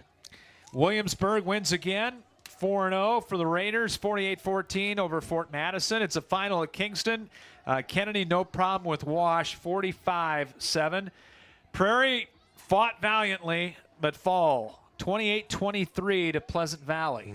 Over in the Quad Cities. It's also a final. Pella beats Xavier tonight 31-21. And unfortunately, Xavier sounds like suffered several key injuries to some of their starters. Benton Community late leading Clear Creek Amana 28-0. City High retains the boot. Third straight year as the Little Hawks beat the West High Trojans tonight 23-8. Final from Linn-Mar Stadium. It was Bettendorf beating the Lions 21-14 tonight. West Delaware big over Webster City 42-13. Jeff is 4-0. Jayhawks 56-12 over at Duke Williams Stadium in Des Moines. They beat Des Moines East tonight. Grinnell beats Washington. Remember, Grinnell's in the WAMAC now, John. 35-18. I did not know that. Yep, Grinnell, a first-year member of the WAMAC. Cowbell is going to go to Monticello again this year, 31-14. They lead Anamosa. Cedar Falls in the Dome beats Liberty tonight by a score of 35-19. So the Tigers go back to 2-2. We'll see 1-3 Liberty at 2-2 Prairie out at John Wall next Friday night. That should be a good matchup. Independence beats Decorah 21-7. And I know you read the article by Jeff Linder today talking about 4A, the merry-go-round. Yep. He called it. Well, the music has not stopped. Fourth quarter, Western Dubuque 31, North Scott 17. Oh, my. Who in the world wants to claim the 4A supremacy? I don't know. It's kind of a madhouse. CPU with the win tonight. North Fayette Valley beats Waukon 34-7. Tipton remains unbeaten, 21-11 over West Liberty tonight. Iowa Falls Alden in the fourth quarter leading Union 28-20. MFL Marmac shut out Applington Parkersburg at the Sacred Acre 42-0. Ouch. Tonight. Dyke New Hartford wins at Sumner Fredericksburg 24-14. Grundy Center 49-0 over East Marshall. And South Hardin beats Alburnett 28-21. West Branch 38-0 over Cascade. And what else do we have here for you? Around here. How many 8-man Central City? We're looking. Northland beats North Cedar 48-0. Lisbon stays unbeaten 57-6 over Highland. Don Bosco beats Key is leading 28-22. There you go. 56-0. Gladrick Rhinebeck beat Dunkerton in 8-man. Clarksville over Tripola 68-14. Edco beat Midland 50-22. And Central City gets the forfeit win tonight over New London, who was a team that was in the Final Four a few years ago. Oh, they won it. Yeah. They were the champs in, 18? Not too many years ago. Yeah. Not too many years ago. So those are the scores in the Emils Hideaway out-of-town scoreboard for you. Brought to you by Emils Hideaway on 1st Avenue Southeast in Cedar Rapids. Great win for the Marion Wolves tonight. We're going to close up shop before too many bugs get in here to the press box at Marion Stadium. And we'll be ready to go for next Friday night as we will be at John Wall Memorial Field as the Prairie Hawks will try to bounce back after 2 tough losses in a row. And not going to be easy against Liberty either next week. And Liberty needs a win at 1-3. Those are 2 teams that are really, they don't have their backs against the wall, but they need a victory. Well, it's going to be a very hotly contested game for that reason, first and foremost, but they're both good teams, and there's a lot of pride on the line, too. You don't like those losing streaks. You don't like to go more than a week before you get back in the win column, and that's what both of them primarily want to do is get back on their feet on the good side. So it'll be next week, 7 o'clock with the pregame right here on CRM Live Sports. And, John, have a great weekend, and we will talk next week close to home for you. That's right. Back in Western. It's a home game for you. Big thanks to Mike Manderscheid down below us and for all his help. Appreciate it. And everybody here for all the great hospitality at Marion. Thanks to our great sponsors, and thanks to everybody for tuning in to our broadcast of this one here tonight. For John Hegarty, Scott Udash saying so long. Final score tonight, it was the Marion Wolves 34 and the Maquoketa Cardinals 7. You've been listening to high school football here on CRM Live Sports. And so long from the brand new Marion Stadium.